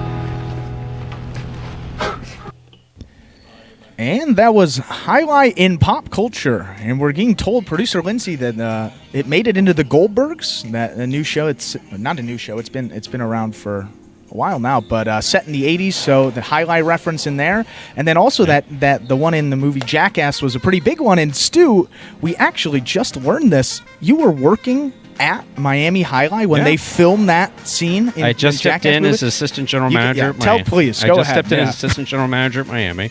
And the way these things typically work is you get cold call, from whoever's going to be in town, whether it's the Travel Channel or whoever. Right. And so we were cold called. Wow. And I wasn't responsible for setting it up. Our director of marketing and advertising was a guy named Lou. Sure. Lou was responsible for setting it up. And so they came out and they actually wanted to stand at the front wall while players were throwing highlight balls. And I was like, no, that's not going to happen. That's absolutely not going to happen. Yeah, no. So, but I asked, because it was either Knoxville or a producer, I forget who. I mean, this is a lot of years ago. So, he said, well, no, we want the real experience. I said, well, would you stand at a shooting range and hold a target? Regardless of how good the shooter was? And he said, no, we probably wouldn't do that. I said, this is the same thing. I said, it's like, you wouldn't just, I've seen some of the stuff you guys do, you wouldn't take a hammer and just smack someone in the forehead. You know what the result's going to be. So we opted for fruit. We had to get like viscreen for the, like a clear plastic for the front wall because it was going to be a mess. And in fact, a couple players, we have Benny Bueno was there. Yeah, I remember seeing him in the video. That's Bueno's father. He was playing at Miami Highlight at the time. Unbelievable. And Adam, who actually does Teleview here. Yeah. So wow. Adam was one of the guys who threw it. And with Knoxville, who I think got hit in the knee, there was a partial separation of his knee. Yeah, he got... I remember the scene. He gets nailed with an orange or something, and his knee goes... And he like stumbles off. That's one thing, no, but he was seriously hurt from that. And then Steve-O got hit in the ribs, and if I'm not mistaken, he had a partial fracture of his rib. Now, they don't get into that. But no, but it's like, these things are... for years, it's like people go, highlight. Yeah, I remember watching, I watched that Jackass movie in my basement, and a while back, and then I circled back and I saw Bueno in there, and I was like, okay, that's Chris's dad. And then Stu said, I was there. I was there for the filming. Unbelievable. Those guys, it's not an act. You're telling that is the real deal. They are. Not that was ever in the question. They are obviously insane. No, right. They said, well, we'll go with fruit. And then once they had signed the releases, the owner at that time, once they signed the releases, said, well, I think Benny or Adam or whoever said, we're not going to throw 100%. And the owner was like, oh, no. They want 100%. You throw 100%. Don't they start off a little slow? Well, no, with how they actually, another from that, they started off facing forward. Yeah. Oh, They did start off facing forward, and the first one came whizzing by one of their faces. I forget who it was. And he went whizzing by one of their faces, and they went, you know what, we should probably turn around. Like, it was all fun and games until that first ball almost took their head off. And then it was like, we'll turn around and bend over. Wow. So really the original Fruit Ninja right there. That's wow. Yeah. That's a great story. And definitely, check that out. If you're watching this, it's really funny. And seeing the way that, these guys take pretty big hits, and it gives you a perspective on how hard the ball is coming in and all that. But do you remember which movie that was? They made a couple of them. I think it was one of the original ones. Well, yeah, I remember there was a TV show. Oh my God! So wow. I don't recall that being part of it. I think it was. I don't. Maybe it was. They may have included it in the movie, but I know it was part of the TV show. It was definitely in the movie because I saw the movies. But interesting scene to check it out. And there's a bunch of different stuff with Highlight and pop culture. But that one, as a kid, I distinctly remember. A great one of my old favorites. I wasn't there for the time with Anthony Bourdain was laid over at Miami International Airport and just showed up at Miami Highlight one day. Wow. Yeah, that was really awesome. I wasn't working there at the time, but just walked people in. Have obviously we have people who are chiming in on the board who are absolutely passionate about Highlight, and we get that. We totally get that. This is something new. This is the next iteration of Highlight. So we're not always going to go back to what you would like to see, but we hope you enjoy what we're doing. Yeah. But no, people for the most part, people have strong feelings about highlight one way or the other. Yeah, and once you're exposed to it, it sticks. It sticks with you for life, and that's why all. Oh of my them, God, oh no! my This God. is the Both worst of us are addiction here. I've ever had. No, no. Getting off of the meds was easy. Getting off of heroin was easy. Getting off of highlight is the tough. Yeah. No, I did not have an opioid addiction. I didn't. We're ready to begin game number 6, a spectacular 7 singles match played at 7 points. Points double after the first round of play. Game 6 closes out today's pick 3.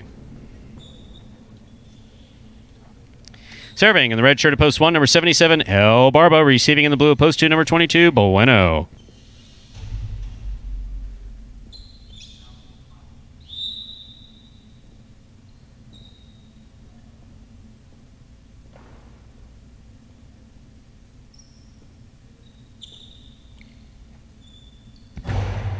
There's the serve. We begin.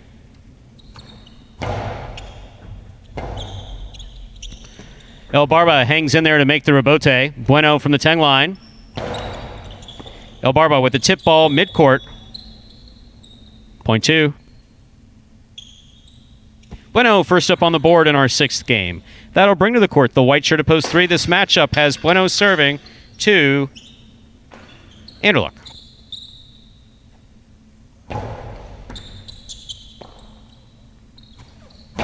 Powerful forehand by Anderluck. Scores in and out of Bueno Cesta. Point 3. In this next matchup, Anderluck serves to Ron, the green at post 4.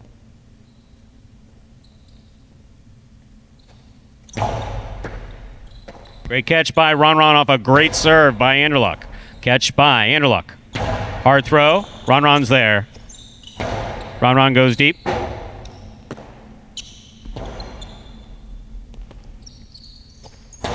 Powerful backhand by Ron. Rebote by Anderluck. Ron with the hard throw, taken on the forehand of Anderluck. Hard to the inside, scoop by Ron. Rebote left side by Anderluck. Ron steps in, winds up, plays it low and inside, and it scores. What a well-played point here by Ron and Anderluck. That'll bring to the court the black shirt of post 5. Number 23, Ikeda receives.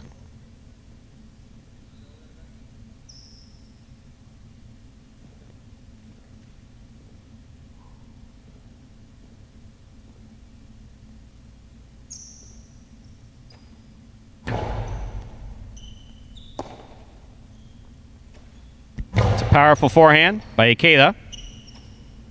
Ron goes deep. Rebote save by Ikeda. Ron winds up. Back to the inside where it scores. Point 4. Ron with 2 points. Serving to the yellow shirt of post 6. Receiving Jedin.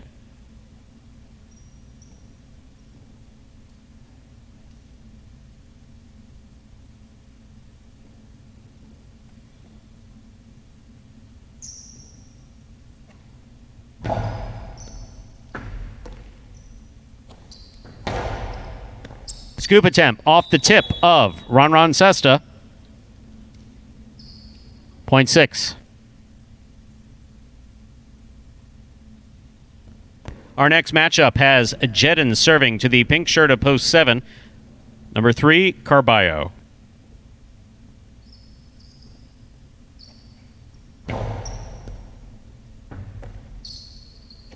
Powerful backhand by Carballo. Jedin ducked under it to make the rebote. Hard throw by Carballo. Off the tip of Jedin Cesta, the ball goes. Point 7. Here now to complete the first round and receive, wearing the purple shirt of post 8. Number 7, Ben.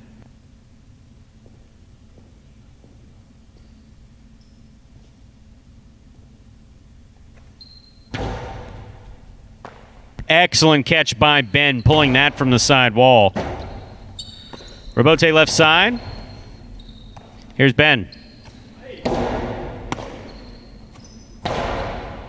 Great catch by Ben, but he couldn't hold on to it. Point 7. Carballo narrowly getting missed on that ball. Point 7. That completes the first round of play, and all matchups are now worth 2 points. First to return, post 1, the red shirt. El Barba.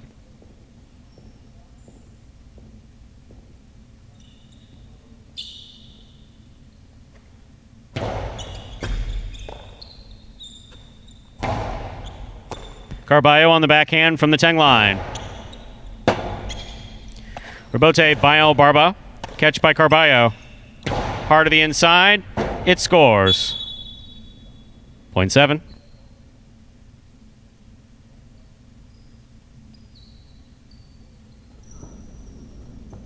Receiving, post 2. Bueno in the blue shirt.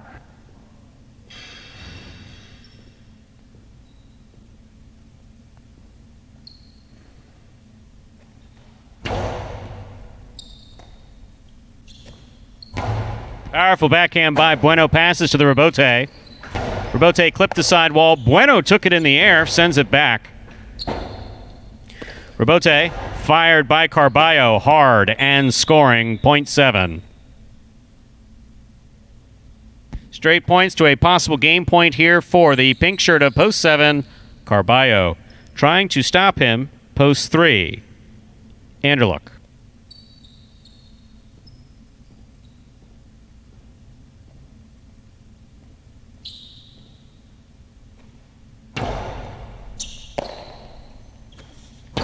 There's a hard throw.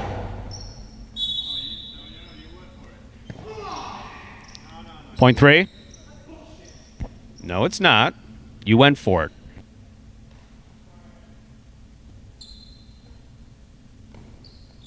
Black shirt of post 5 receiving. Here's Ikeda.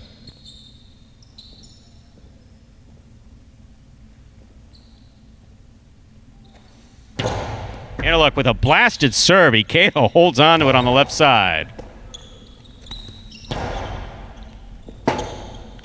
Rebote forehand by Ikeda. Anderluck from the 7 line. Mid-wall placement taken in the air by Ikeda. There's the backhand. Strong forehand Rebote caught by Ikeda. Ikeda to the inside. Anderluck had it, dropped it. Point 5. Again, well played by Ikeda and Anderluck. Ikeda on the board with 2 points, serving to Ron in the green of post 4.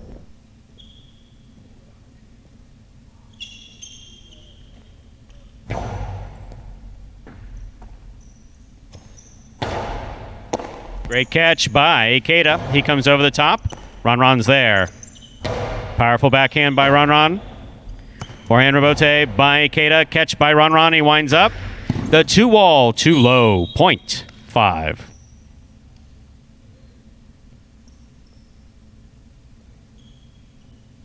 Here's post 6.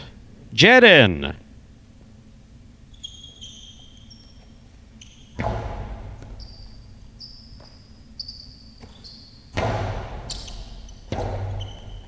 Rebote forehand just above the pad. Jedin got there. Great placement by Jedin. Not too high, not too low. Crossing the side wall. Well thrown. Point 6. Jedin has 3 points. He serves to Ben in the purple of post 8.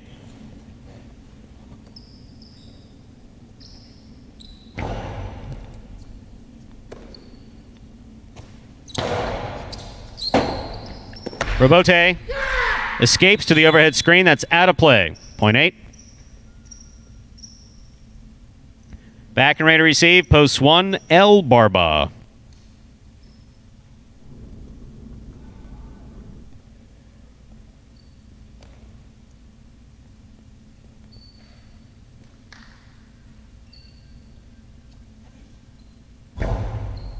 High bounce serve by Ben at the sidewall. Here's El Barba.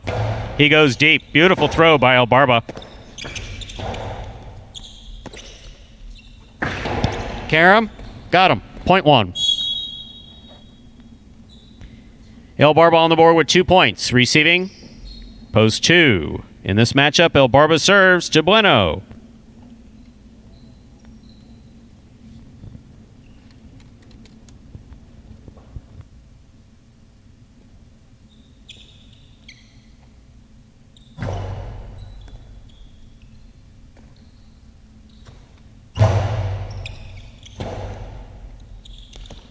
Beautiful rebote from the forehand of El Barba. Here's Bueno. Outside placement by El Barba. Talk about a beautiful throw. Perfectly placed. Point one. El Barba with 4 points. Receiving with possible game point. The pink of post 7, Carballo.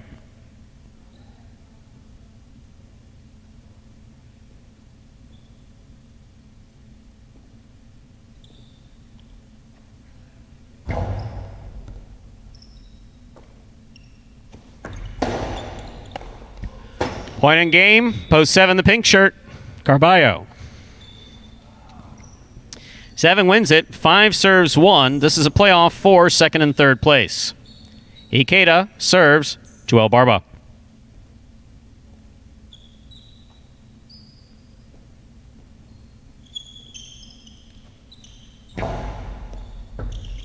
El Barba from the left side. He lifts it deep into the backcourt. Ikeda on the rebote. El Barba reaches up, makes the catch. Fires it inside. Ikeda's there. El Barba from the left side winds up. Outside placement, scores for El Barba. Point and a well-earned place to post 1. 5 shows. Unofficial order finish 7-1-5. Your prices will be up in a moment.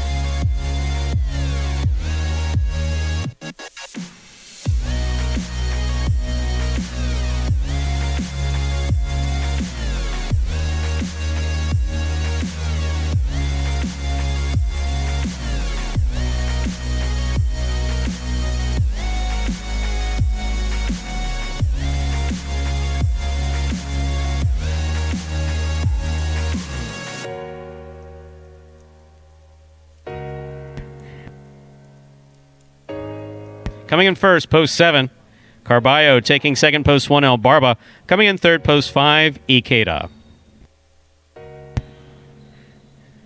And we'll have your prices here for in just a moment. You may have noticed in the last game that Carballo took issue with something on the court, and I responded. And that's something that folks should understand about the announcing here, is that one of the roles that I serve here is in coaching and training. I prefer training as not coaching, but is training. And I have eye contact with the players, and when something happens that they're not supposed to be doing, I mean, in addition to a probable fine, which we may let go, he took serious issue with that. And he was wrong, absolutely wrong. Okie dokie. So the prices from Game 6. The Quinella, that's first and second in any order. That's 1-7 or 7-1, $98.20.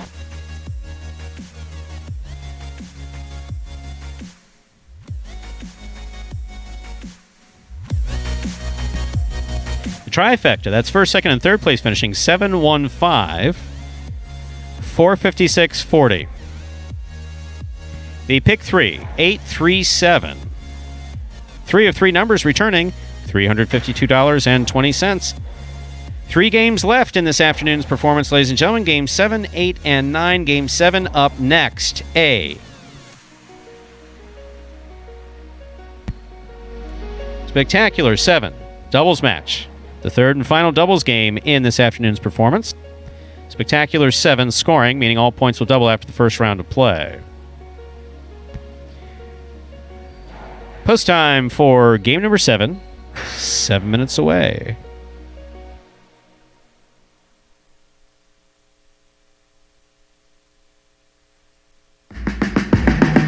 Remind me of Hustle City, man. Everybody got more than one gig. One stop, boy, $20. I'm not your neighborhood Uber driver. I do luxury. And then I have another job. I'll play highlight.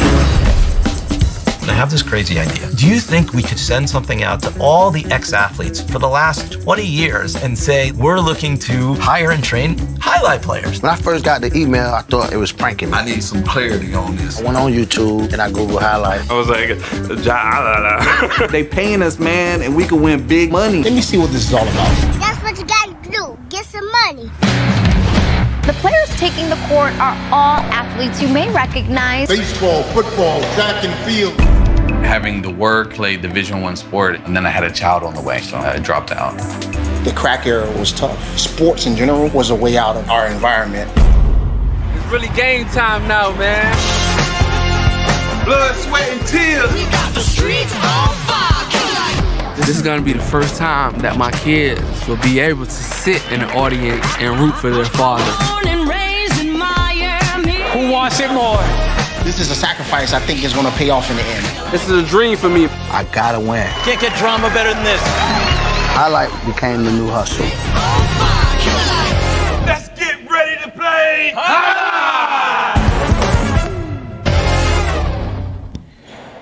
And that was a preview to Magic City Hustle. It's a documentary about original idea here at Magic City Jai-Alai. Started a couple of years ago, 3 years ago to be exact, and it's the award-winning documentary. So if you want to check it out, MagicCityCasino.com under the Jai-Alai tab. There's a link that'll take you to Magic City Hustle, or you just go to MagicCityHustle.com directly, and you can purchase the film there for $5 and a one-time fee. Join as many times as you'd like. You know, one of the things coming up, and it's important to say because I'm the one who brought it up, so I should qualify this, is, you know, the role of the fine in Jai-Alai. In Jai-Alai. And there have always been fines occasionally, like after the event that we don't talk about, what happened in April of '88. A lot of places stepped away from fines, and they moved to making players stay to substitute. Obviously, we don't have that. All of our players are here for the entire performance. So the company doesn't want to take, and I certainly don't want to take money, but you also want to correct certain things that go on, whether it's behind the court or on the court. Right. So no, not everything that they say or do that's out of line does get a fine. By the same token, Andrew, you've been here last year when I have carpet bombed players with fines. I've walked in the locker room with literally Multiple. with 8 fines at one time and posted them up on the board. I've also fined players as much as $150 for doing stuff. Big thing is when we have kids here on Sunday and you curse on the court, that's a $100 fine without any question. Carballo is one of the hotter players. We won't go into his personal business, but suffice to say he's gotten a few fines. Yes, a few. But it's a judgment call. It's a judgment call that you make. And right now, with no fans here in the audience and everything's a little hot in the environment, no, there's no reason to slam someone with a fine every time they step out of line. And the goal is not to make money. The goal is to get them to step in line and try to be understanding of how they play. So you do want passion. And you want passion, you don't want cursing. Right, and in particular for Carballo, I mean, that's the first time I think I've seen him in Game 6 this year, and, you know, competing for that season long. He needs to win all those games that he's especially not competing against Douglas, so those are big games for him. And obviously, you know, the interference call, we've gone back and forth with that, and the understanding, and the players' understanding of interference is always going to be a judgment call. Right. It's always going to be, and it's always up to the judge to make the call. And the call is basically made, it's not just the fact that someone was in your way. That's not it. One, someone has to have been in your way. You have to have been able to have gotten to the ball, but not tried to get to it. Yeah. As soon as you motion to try to get to it, it's not interference. Right. And the judge has to assume that you could have gotten to the ball reasonably had you not been interfered with. And for these guys, it's hard because they're always taught to play to the whistle in all the sports that they're used to. So, you know, they just may subconsciously stick out their chest. And you kind of, it's maybe my interpretation of what happened with Carballo. I mean, he just had a little reaction where he stuck it out. It looks like he goes for it, and it puts the official in a pretty difficult position because, you know, by the lay of the law, I mean, that was technically not interference because he, you know, did slightly go for it. You know? And this is, you know, and the two officials on the court, we should, you know him. You knew him as the Warrior at Calder. You knew him at Miami Jai-Alai since 2000. Or actually Fort Pierce originally since 2000 as Manuel, who plays backcourt. So the amount of time that Manuel's got on the court can't be defeated. And obviously Robin, who has played both at Miami Jai-Alai, played at Calder Jai-Alai before, played for a while in the Filipinos. Both of our judges have extensive time on the court, and I have, apart from something that they legitimately can't see, like a bobble on the left side at the 12 line, is hard for anybody other than us with a glass wall to see. And that does happen. But the judging this year has been really, really spectacular. I mean, I've been very happy with these guys.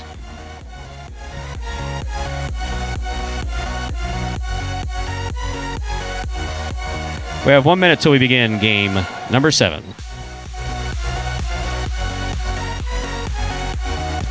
While we have a couple seconds looking at the standings for the doubles, we mentioned Douglas and Lamonti still in the lead. They have 18 wins heading into this week. Tennessee and Bueno picked up a win in game number 3. They now have 12. And then 9 for Kubala and Asier. Kubala and Asier won game number 5. They have 9 doubles victories, and Carballo and Juice with 8. So those 3 teams, Tennessee, Bueno, Carballo, Juice, Kubala, Asier, even if no one can catch that first place team, there's a pretty big run for second. So see how that one plays out here, game number 7, Stu. We're ready to begin game number 7, a spectacular 7 doubles match. Play to 7 points, points double after the first round of play. Game 7 closes out today's high 5. Serving the red shirts post 1, Lamonte and Douglas in this first matchup. They serve against Bueno and Tennessee.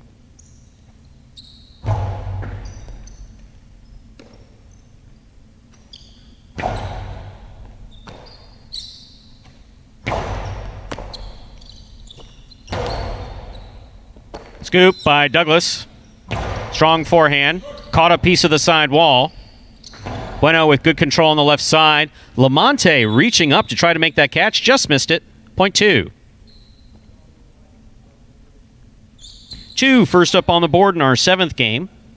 This matchup has Bueno serving to the white shirts at post 3.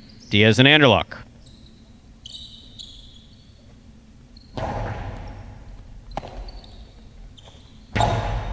Great catch by Bueno at the 7 line. He goes deep. Anderluck moves back to the backcourt to make the catch. Hard throw follows. Diaz winding up, throwing the 2-ball through it just a little too hard. Out of play, point 2. 2 with 2 points. Bueno is now serving in this matchup to the green shirts at post 4. Here we have El Barba and Ben.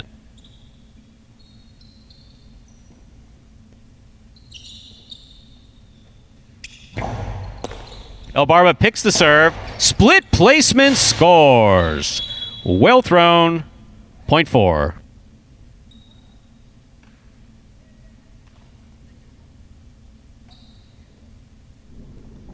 In this matchup, El Barba serves to the black shirts at post 5.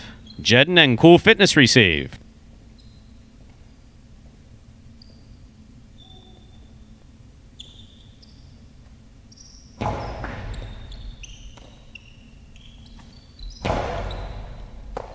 Ben on the catch. Strong backhand. Taken in the air by Cool Fitness. Cool Fitness ding the side wall, and it's scored. Point 5.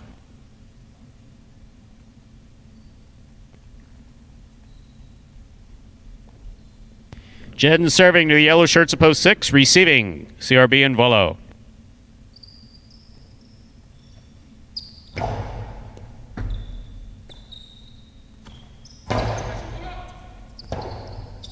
Robote left side by Jedden. Volo from the 11 line. Nice Robote save by Jedden. Volo with a tip ball, point 5.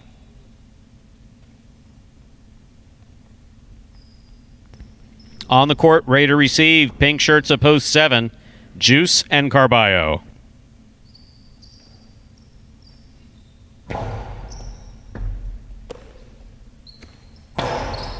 Good catch by Jedden. Strong backhand. Taken in the air by Carballo. Carballo goes deep. Taken on the forehand of Cool Fitness. Cool Fitness crossing the side wall at the 9 line. Ball tipped in the front court. Point 7. Last matchup of the first round. Juice serves to the purple shirts at post 8, Asier and Kubala.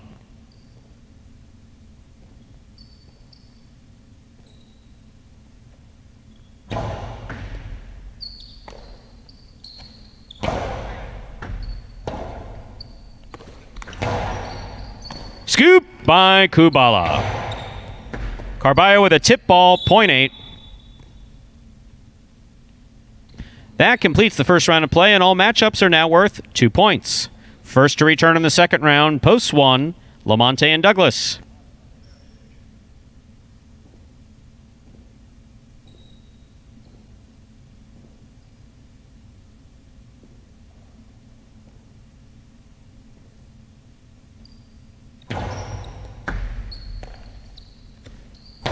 Low backhand. Kubala for the rebote. Douglas sets. Here's the backhand.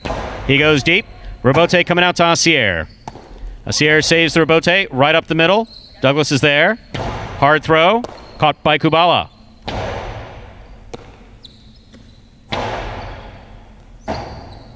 Point 1.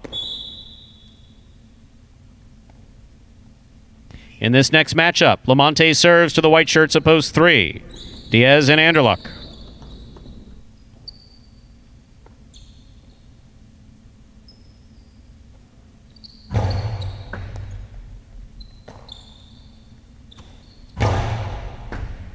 What a catch by Douglas behind the 13 line.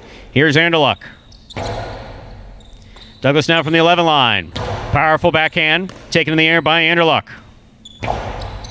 Douglas from the left side. He goes deep. Robote comes to Diaz. Diaz hooked the Robote to the side wall. Point 1. 1 with 4 points, serving 2, post 2, the blue shirts, Bueno and Tennessee.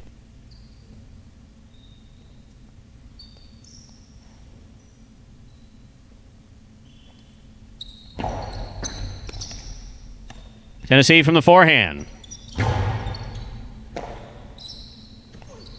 Douglas with a powerful throw. Tennessee dropped it. Point 1.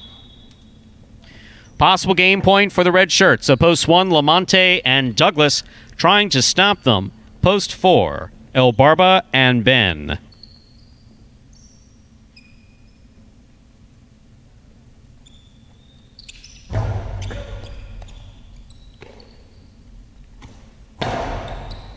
Scoop, missed. Point 4. Play continues. 4 on the board with 3 points. Here's post 6. CRB and Vuelo.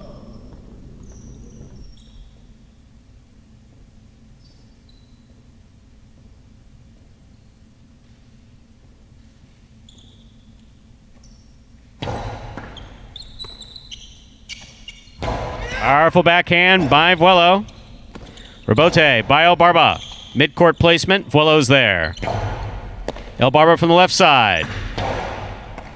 Good catch by CRB and a beautiful carom on the return scores. That was well thrown by CRB.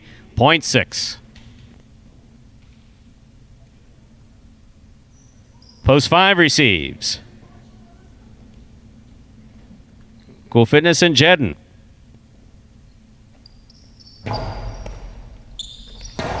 Hard throw. Robote, Plague low. Jedden's on it. CRB running up to try to make the save.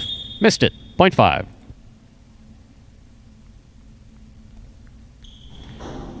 The pink of post 7 receives. This matchup has Jedden serving to Juice and Carballo.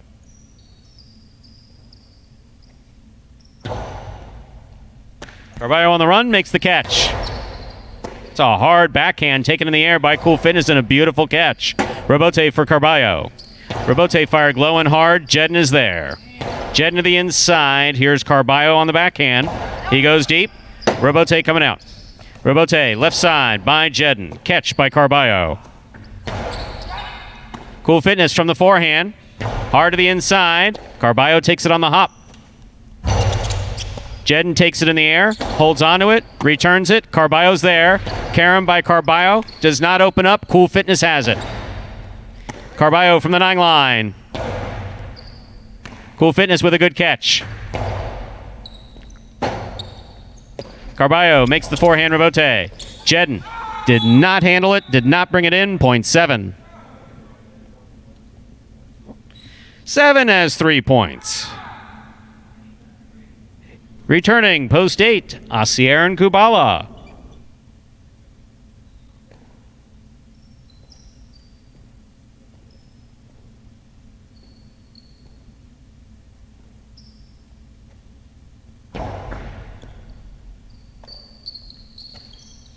It's a powerful backhand by Kubala. Carballo. Oh, wow. Point 8. Point 7, rather. Possible game point, Juice and Carballo trying to stop them. Post 3, Diaz and Anderluck.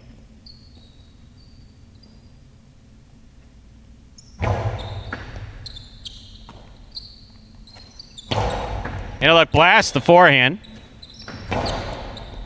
Carballo with a strong throw. Anderluck hard to the inside. Carballo looks for a rebote and missed it.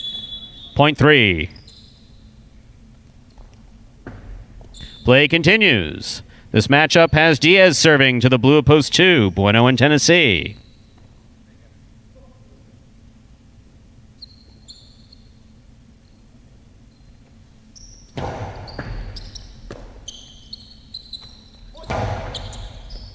Catch by Anderluck.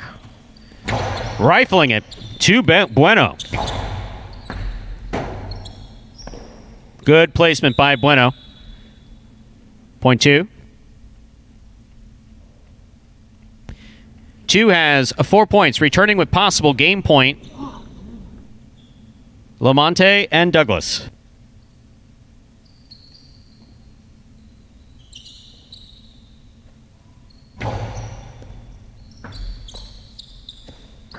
Low, hard backhand. Bueno catches it and holds on to it. Here's Douglas from the forehand. Douglas rifles another one. Bueno has it. That 2-all is beautifully placed and scoring. Point 2.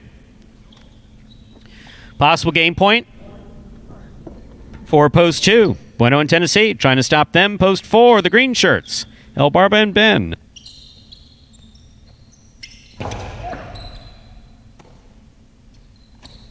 Powerful backhand by Ben. Drop by Bueno. Don't hit it. Point 4. Possible game point for the green shirts at post 4. El Barba and Ben trying to stop them post 6. CRB and Vuelo.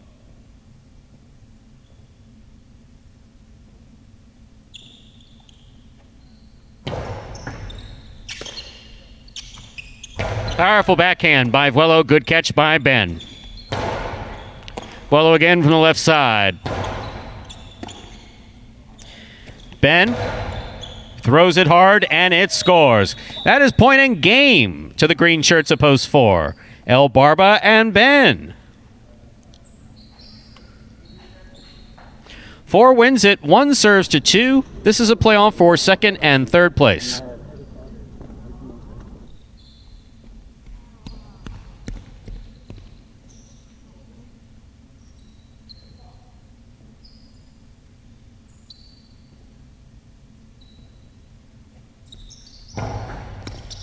Tennessee moves up to take it on the forehand. Catch by Douglas.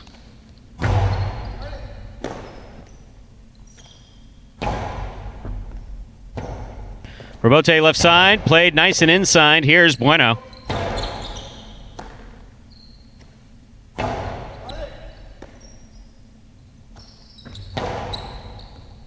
Douglas from the right side. That hit the overhead screen, out of play. Point and place to post 2. 1 shows. Unofficial order finish 4, 2, 1.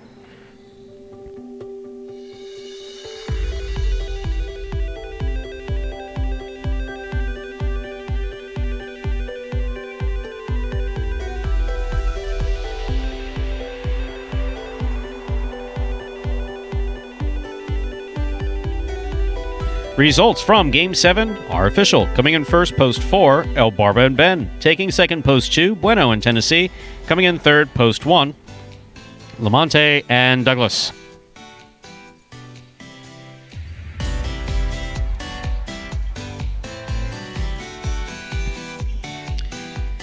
There are your prices. The high 5, 48374. 3 of 5 numbers. Returning $22.30. That jackpot's already up to $1,192 even. $2 quinella. That's first and second any order. 2-4 or 4-2. $31.20. The trifecta 4-2-1. $335.40. Up next, Game 8 in this 9-game performance. These are our feature singles games here at Magic City Jai-Alai. Best players on the court playing games 8 and 9. Next game is played at 7 points. Points double after the first round of play.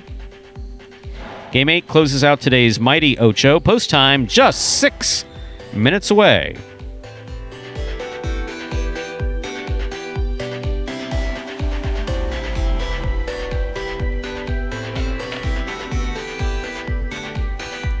Stu, nice win for that team of Ben and El Barba. Surprisingly, they've only won, looking back through the numbers here, no wins in week 3 with a full week of play, no wins in week 4.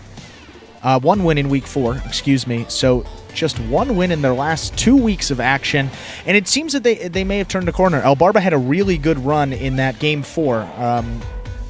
It's game 4, maybe the doubles game, where he was just throwing a lot of different shots.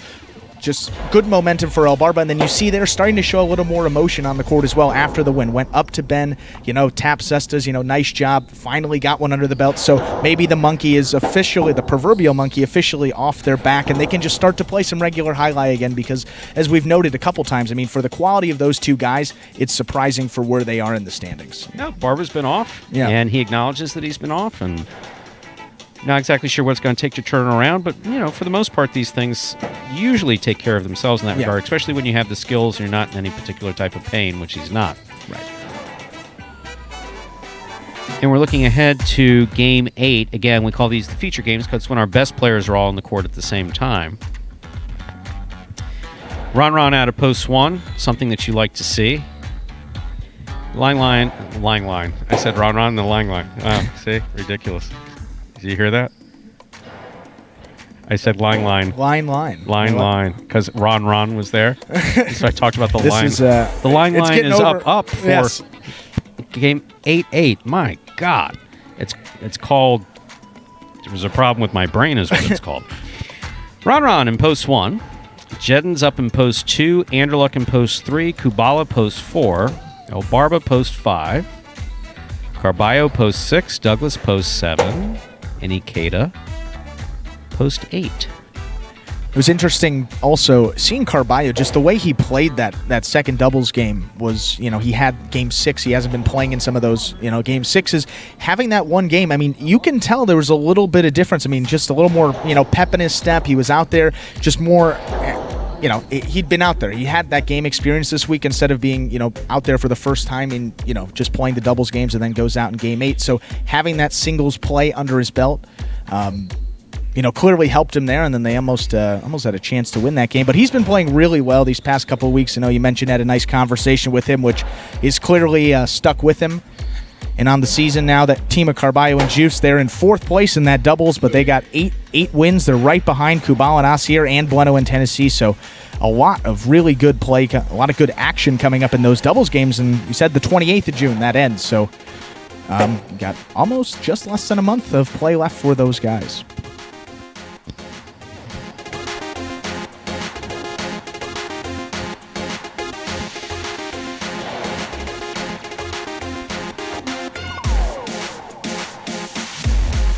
I think this is a big week for Ron as well. The first week, obviously, a lot of other factors, traveling across the country, all the testing and whatnot, then dealing with some knee problems as well. Then week 2, we mentioned at the end of last week, starting to look really good, and even Sunday just catching in the way he moves. So playing out of post 1, Ron in a very advantageous spot in game 8. But something we talk about off the air all the time is if there's someone, we're not really concerned about how they're going to rebound their play. It's got to be Ron. Just talk about just a great professional. All these guys are, but Ron in particular just always comes in, handles his business, never a peep from that guy, and playing out of post 1, dealing with all this stuff. So, he's going to really start to play here, get some good wins under his belt, and then we'll see how that propels him through the rest of the year. He's all the way at the bottom of the standings. He's, obviously a lot less games played than some of these other guys on the season. It looks like Ron, he only got 2 singles wins, and Douglas is up there all the way with 23. So you never know about getting into 2nd or 3rd. Obviously, Douglas has been playing extremely well. But look for Ron, another guy. We talk about him all the time. He's got to get back into that form we saw him at the end of last year, and now week number 3 should certainly start to see that from him.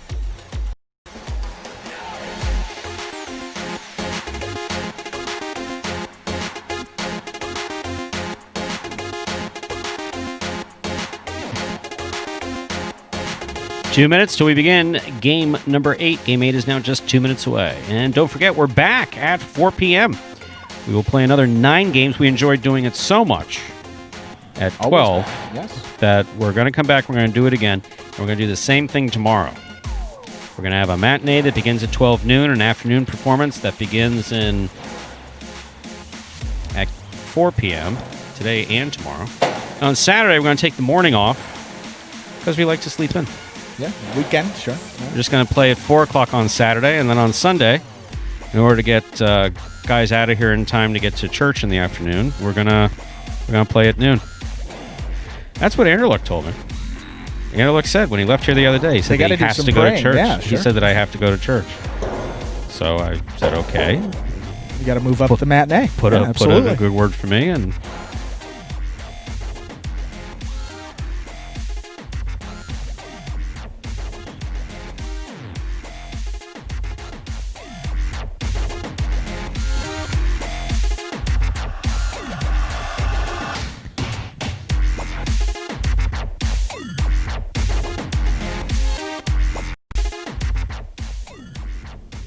we're ready to begin our 8th game, a spectacular 7 singles match. Play to 7 points. Points will double after the first round of play.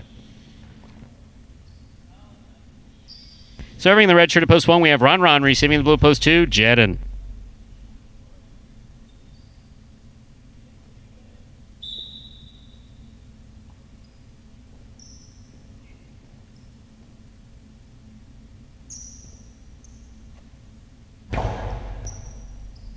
Ron serves. We begin. Game 8.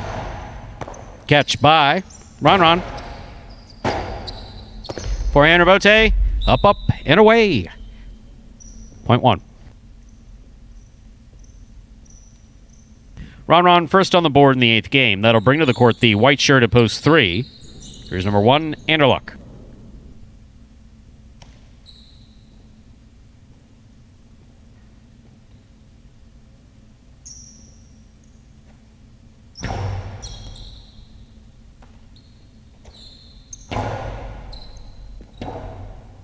Rebote left side for Ron for the big bounce. Anderluck moves up on the ball beautifully. Sends it back. Rebote coming out. Rebote to the inside. Forehand rebote by Anderluck. Catch by Ron. Low, hard backhand. Anderluck going for the rebote 2-all. Just missed. Point 1.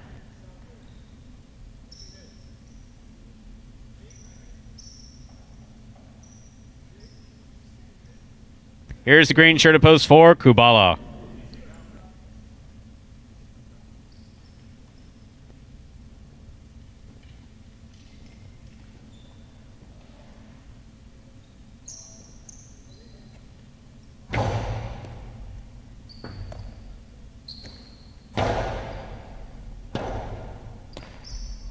It's a nice rebote save by Ron.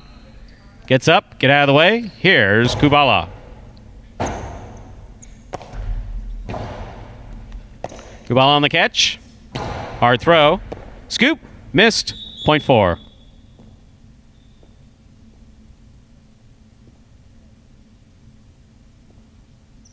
Now receiving the black shirt of post 5, El Barba.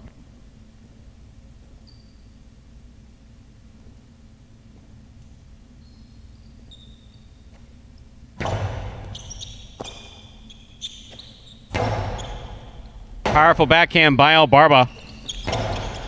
Good catch by El Barba. Just a little too hard on that 2-all. Well played otherwise. Point 4. Kubala now serves to the yellow shirt at post 6. In this matchup, we have Carballo receiving.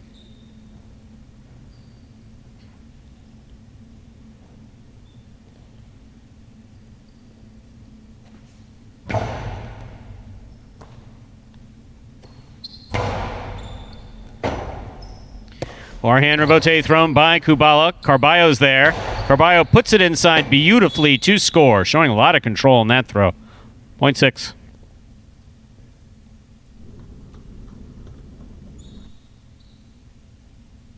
On the court, ready to receive. Pink shirt at post 7. Here's Douglas.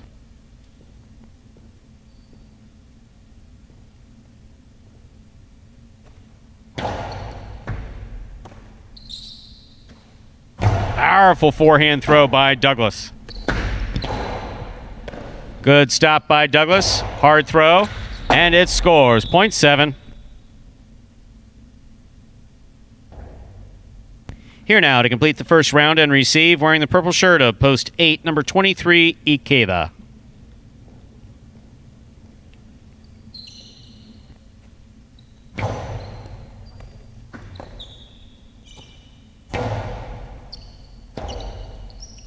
Forehand rebote by Douglas. Good catch by Ikeda.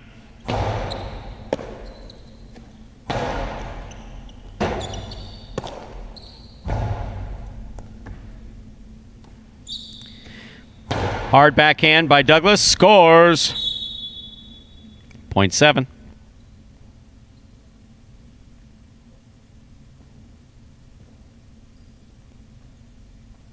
That completes the first round of play. All matchups are now worth 2 points. First to return, Jedden.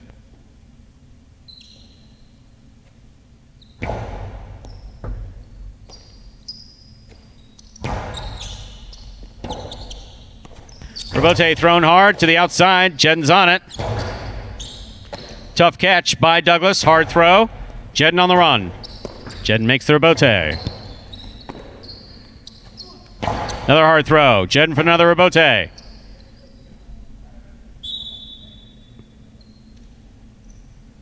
Point 7.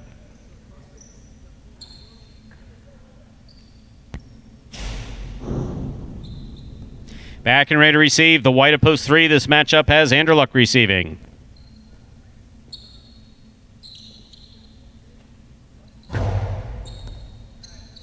Over serve. Ball must land between the 4 and 7 line. That went past the 7. This point goes to post 3. In this matchup, Anderluck will serve to Ron.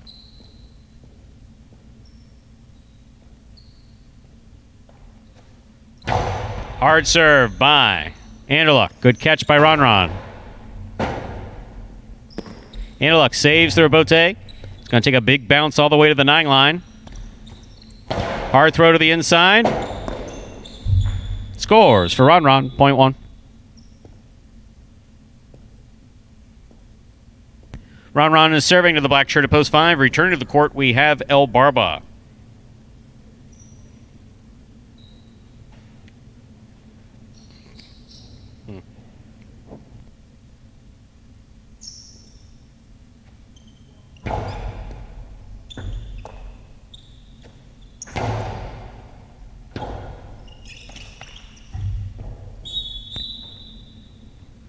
Rebote sailed out of play. Point 5.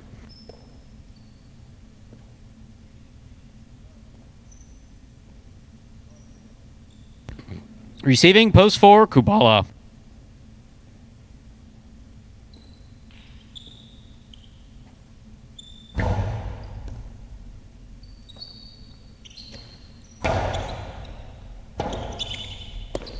Forehand, rebote by El Barba. Good catch by Kubala. Kubala goes in. El Barba's there. Catch by Kubala. Kubala goes deep. Rebote by El Barba. Kubala's there.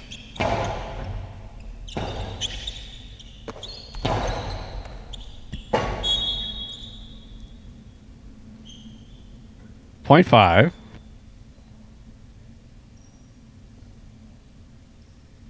5 with 4 points. Here's post 6, Carballo.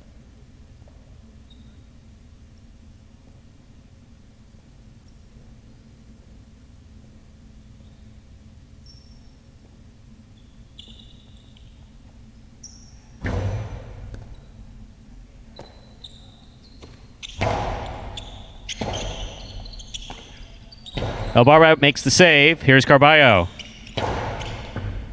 Great catch by El Barba, showing a lot of control here. Scoop by Carballo. Scoop attempt missed. Point 6.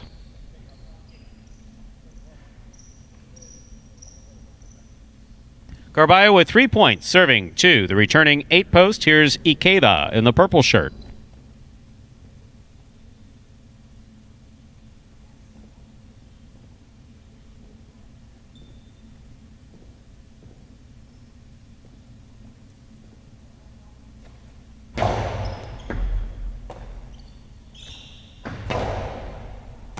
Good catch by Carballo. What a catch by Ikeda at the side wall. Catch on the forehand of Ikeda. Cortada. If he would have got that. Excellent effort by Carballo to get assessed on that ball. That was great. Point 8.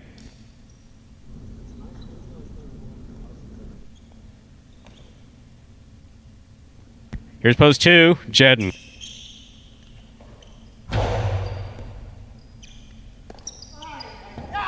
Ball tipped. Point 8.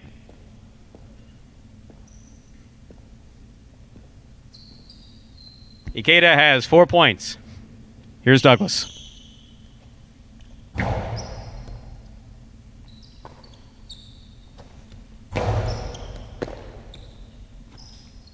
Outside placement. Scores. Point 8. Possible game point for Ikeda.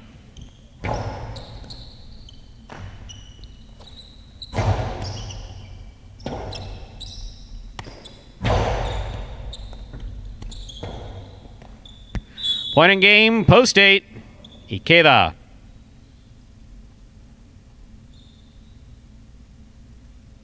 One, 5, and 7 will play off for second and third place. One first serves to 5.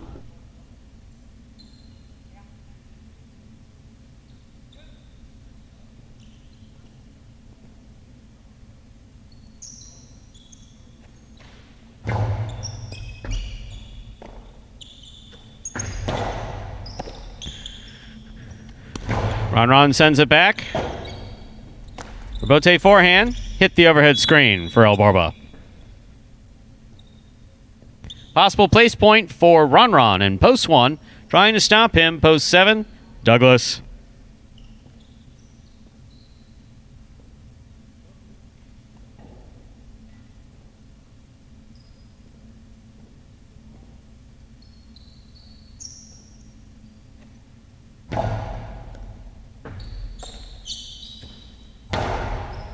Good catch by Ron. Scoop by Douglas. Douglas from the forehand. Going for the outside placement. Hit the pad. One places 5 serves to 7. This is for show.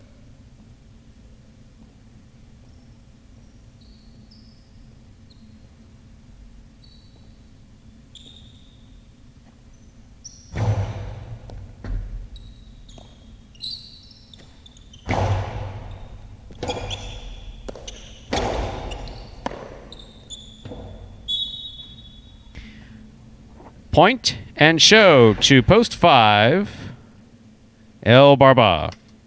Unofficial order finish, 8-1-5.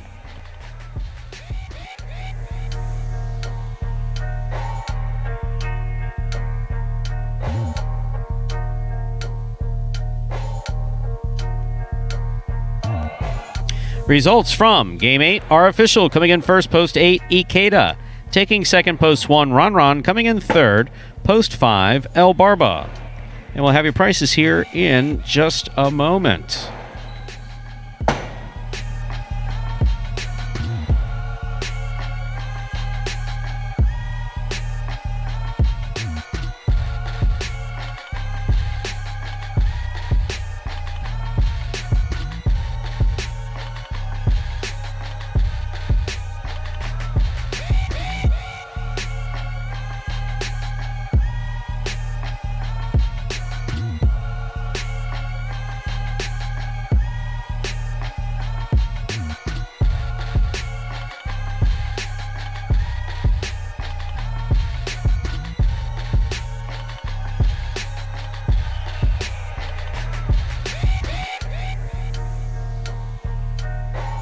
There are your prices.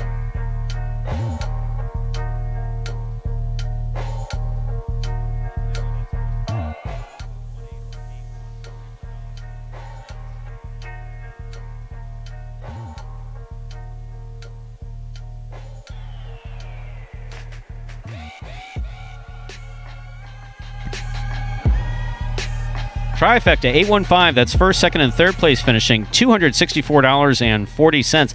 The Mighty Ocho 414-83748. 3 of 8 numbers returning $6.60. But look at that carryover jackpot, $1,109.60. Up next, ladies and gentlemen, Game 9. It's the last game in this afternoon's performance, but remember, we have a performance coming up at 4 p.m. Up next, Spectacular 9 Superfecta match. Next game played at 9. That's 9 points. Points double after the first round of play. Post time for Game 9 with all its fun and exciting Superfecta action. Yes. I like that. It's just 7 minutes away. And we got a video to explain a little more of it, Stu. Yes, this one explaining the subtle differences between Spectacular 9 and Spectacular 7 scoring, and we'll use Spectacular 9 for this 9th and final game only. Take a look. Spectacular 9 singles games are played with 8 players. Each player wears a different color jersey numbered 1 through 8 on the front. These numbers are traditionally referred to as post numbers. Post numbers are used to signify the order in which the athletes will play in a game. These numbers are also used for betting purposes. Don't be confused by the numbers on the back of our jerseys. Those are just for fun. Each game begins when the player in the post 1 red jersey serves to the player in the post 2 blue jersey. The served ball must land between the 4 and 7 lines marked on the court's side wall. If the ball lands between those lines, the serve is good and play continues until one of those 2 players wins that matchup. The player who loses the matchup exits the court and waits for his next turn at the end of the rotation. It's important to note that every game has 2 rounds. The first 7 matchups in a game make up round 1. Each matchup in round 1 is worth 1 point. Round 2 refers to all matchups that take place after the 7th and final matchup of round 1. The number of matchups in round 2 varies from game to game. And in round 2, each matchup is worth 2 points. The first player to earn 9 points wins the game. That was an explanation of Spectacular 9 scoring, which we will use for this 9th and final game, the only game of this performance. And then if you stick with us for the afternoon as well, Game 9, again, will be Spectacular 9. But none of the other games do. All the others are Spectacular 7.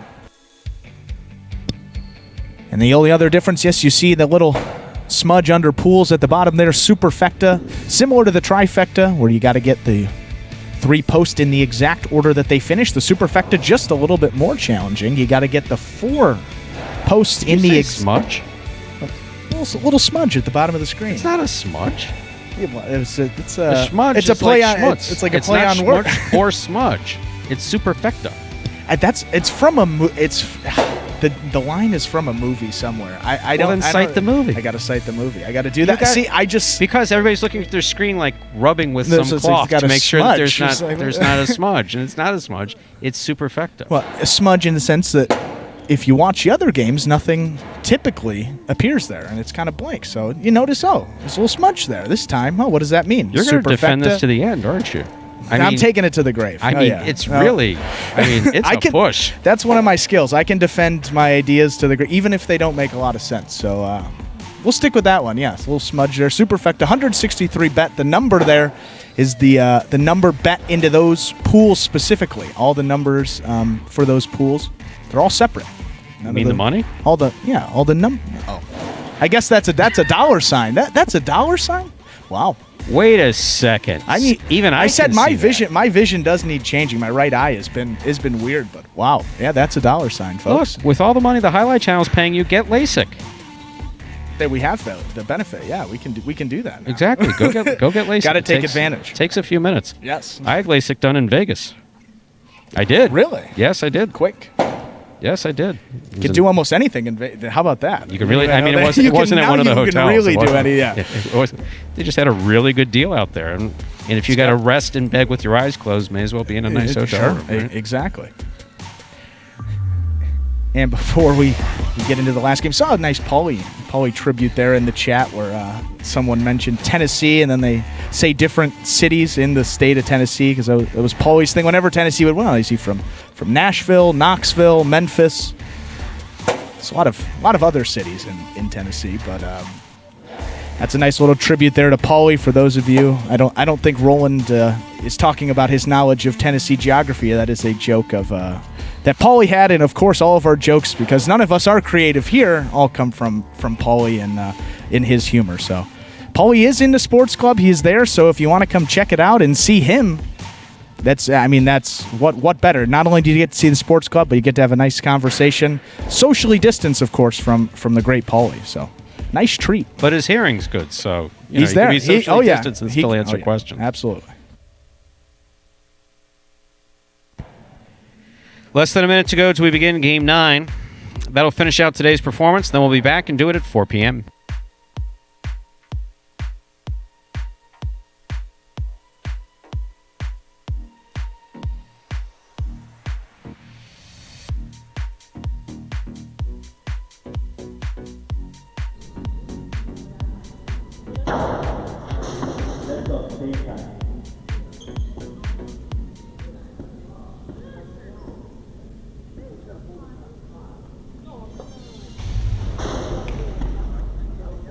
We are ready to begin our 9th game.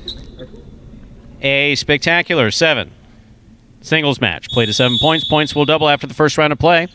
Ikeda serves. Kubala receives. Nice backhand by Kubala. Rebote forehand by Ikeda. Kubala's there.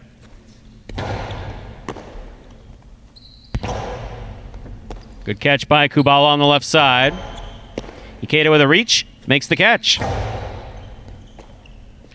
Point 1.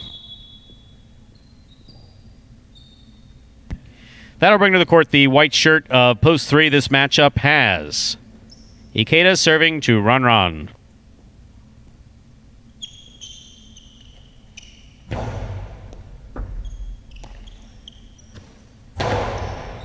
Excellent catch by Ikeda. He goes back to the inside where it scores. Point 1.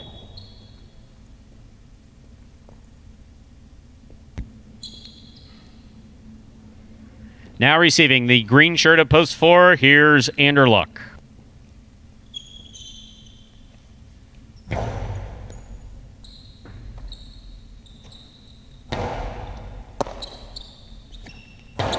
Nice backhand throw. Low to the rebote. Anderluck makes the save.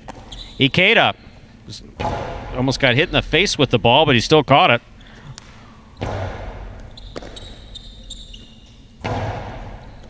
Catch by Anderluck. Here's a hard throw. What a catch by Ikeda coming off the sidewall. Forehand rebote by Anderluck. Ikeda again.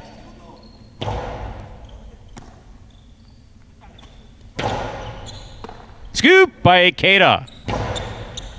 And it looked like he looked at him in the process.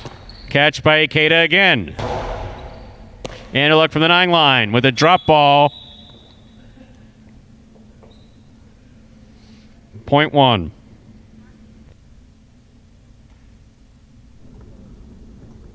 Here's post 5. Ben.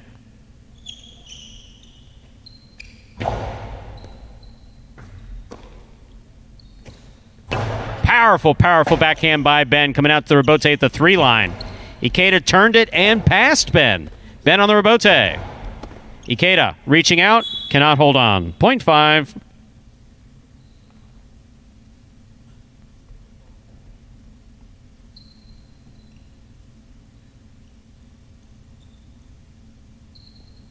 This next matchup has Ben serving to Douglas in the yellow post 6. Excellent catch by Douglas, pulling it from the side wall. Ben missed the rebote, point 6. On the court, ready to receive, pink shirt, post 7. Bueno.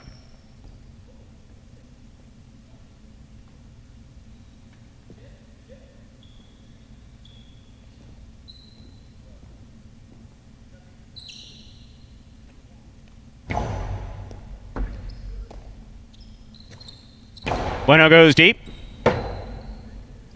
That's a powerful forehand rebote turn by Douglas. Bueno makes a nice rebote save. Don't know what was coming, but it didn't happen. Point 7.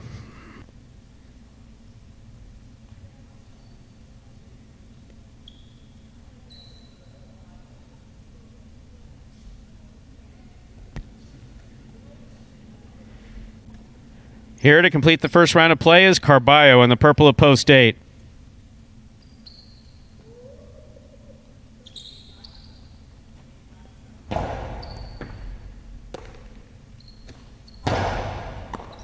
Ball tipped by Bueno, point 8.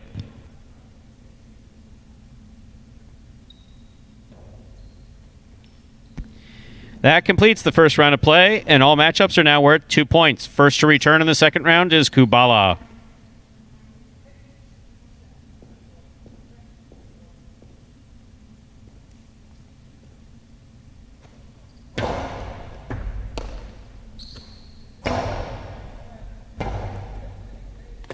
Forehand rebote. Scores for Carballo, point 8.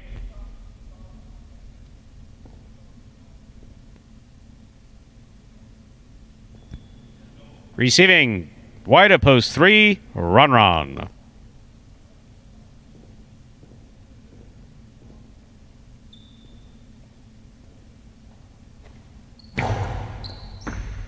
It's an excellent serve by Carballo. Hard backhand by Ron. Hard backhand by Carballo. Beautiful rebote by Ron and a good catch by Carballo. Ron on the backhand. Another hard one. Rebote, good effort by Carballo. Went too high. Point 3.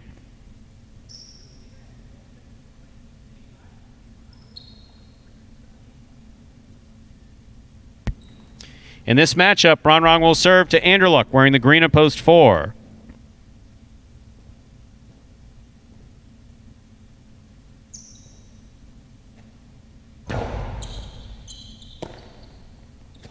Long carom by Anderluck, thrown beautifully. Ron stopped it. Carambola return. That's going to be a tough rebote. Tough rebote. Good effort by Anderluck, but this point goes to Ron in post 3.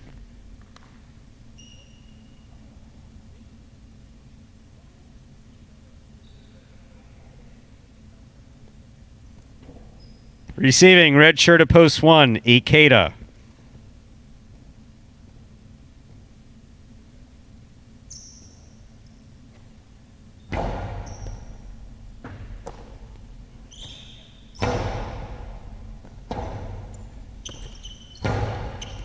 Catch on the forehand of Ikeda.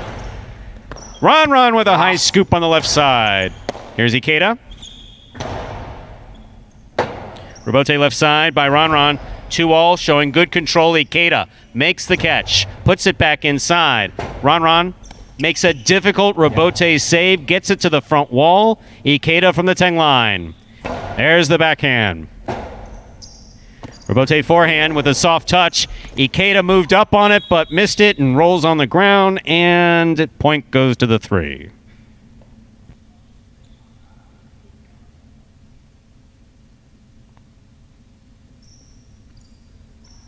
Three has 6 points.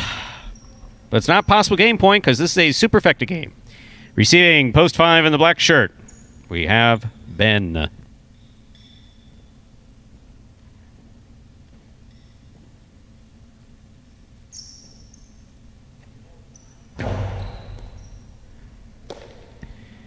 Ben on the backhand, a hard backhand throw. Rebote left side, fired by Ron, and Ben makes a great catch. He goes deep. Rebote comes out to the 5 line. Ron's there. Ron puts it inside perfectly. Ben making a good effort to try to get back inside and make that rebote. This point goes to the 3. Ron now has 8 points and a possible game point. Trying to stop him, the yellow shirt at post 6, Douglas.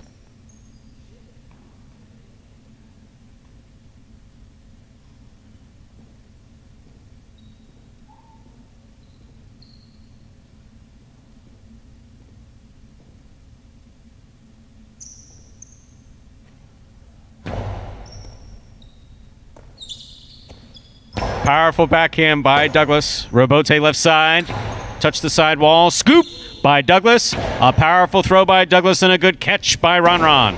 A hard throw by Ron. A great rebote by Douglas. Ron looks for the rebote. Hard to the inside. Douglas on the run. Douglas going for the rebote save. That is out of play. Point and game to the white shirt of post 3. Ron. 3 wins it. This will be a playoff for second and third place. We'll then have a playoff for quad. 8 serves to 1. It's a playoff for second and third place.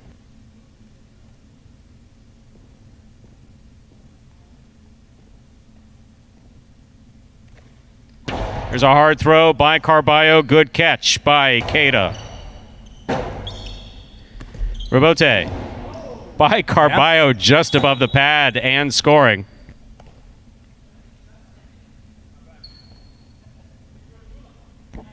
Point and place to post 8. 1 shows.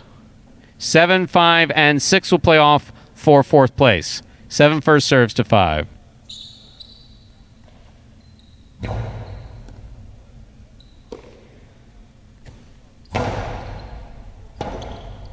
Robote forehand by Bueno. Good catch by Ben. Ben with a hard throw. Robote to the inside. Great catch by Ben. Holds onto it and turns a carom. Bueno got assessed on it, but that was really well thrown by Ben. 0.5. 7's eliminated. Possible quad point for Ben. That's a possible fourth place finish here for Ben.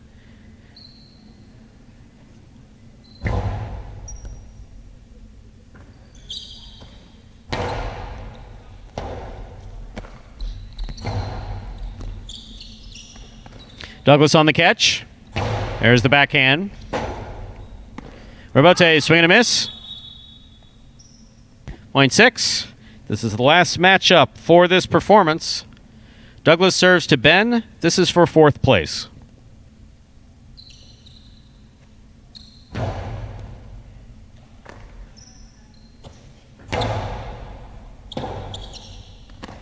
Strong forehand Robote to the outside. Ben's on it. That touched the top of the pad. Point and a fourth place finish to post 6, Douglas. Unofficial order finish 3-8, 1-6. Your prices will be up in just a moment.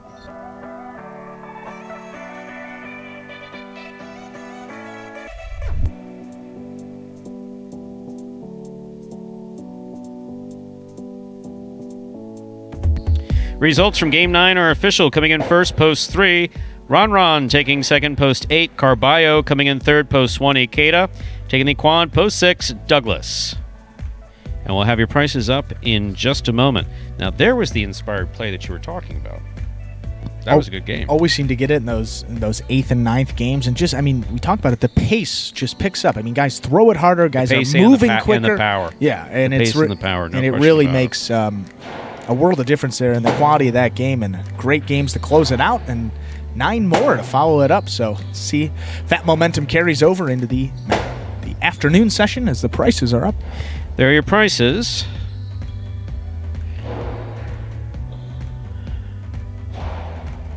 The Superfecta 3816.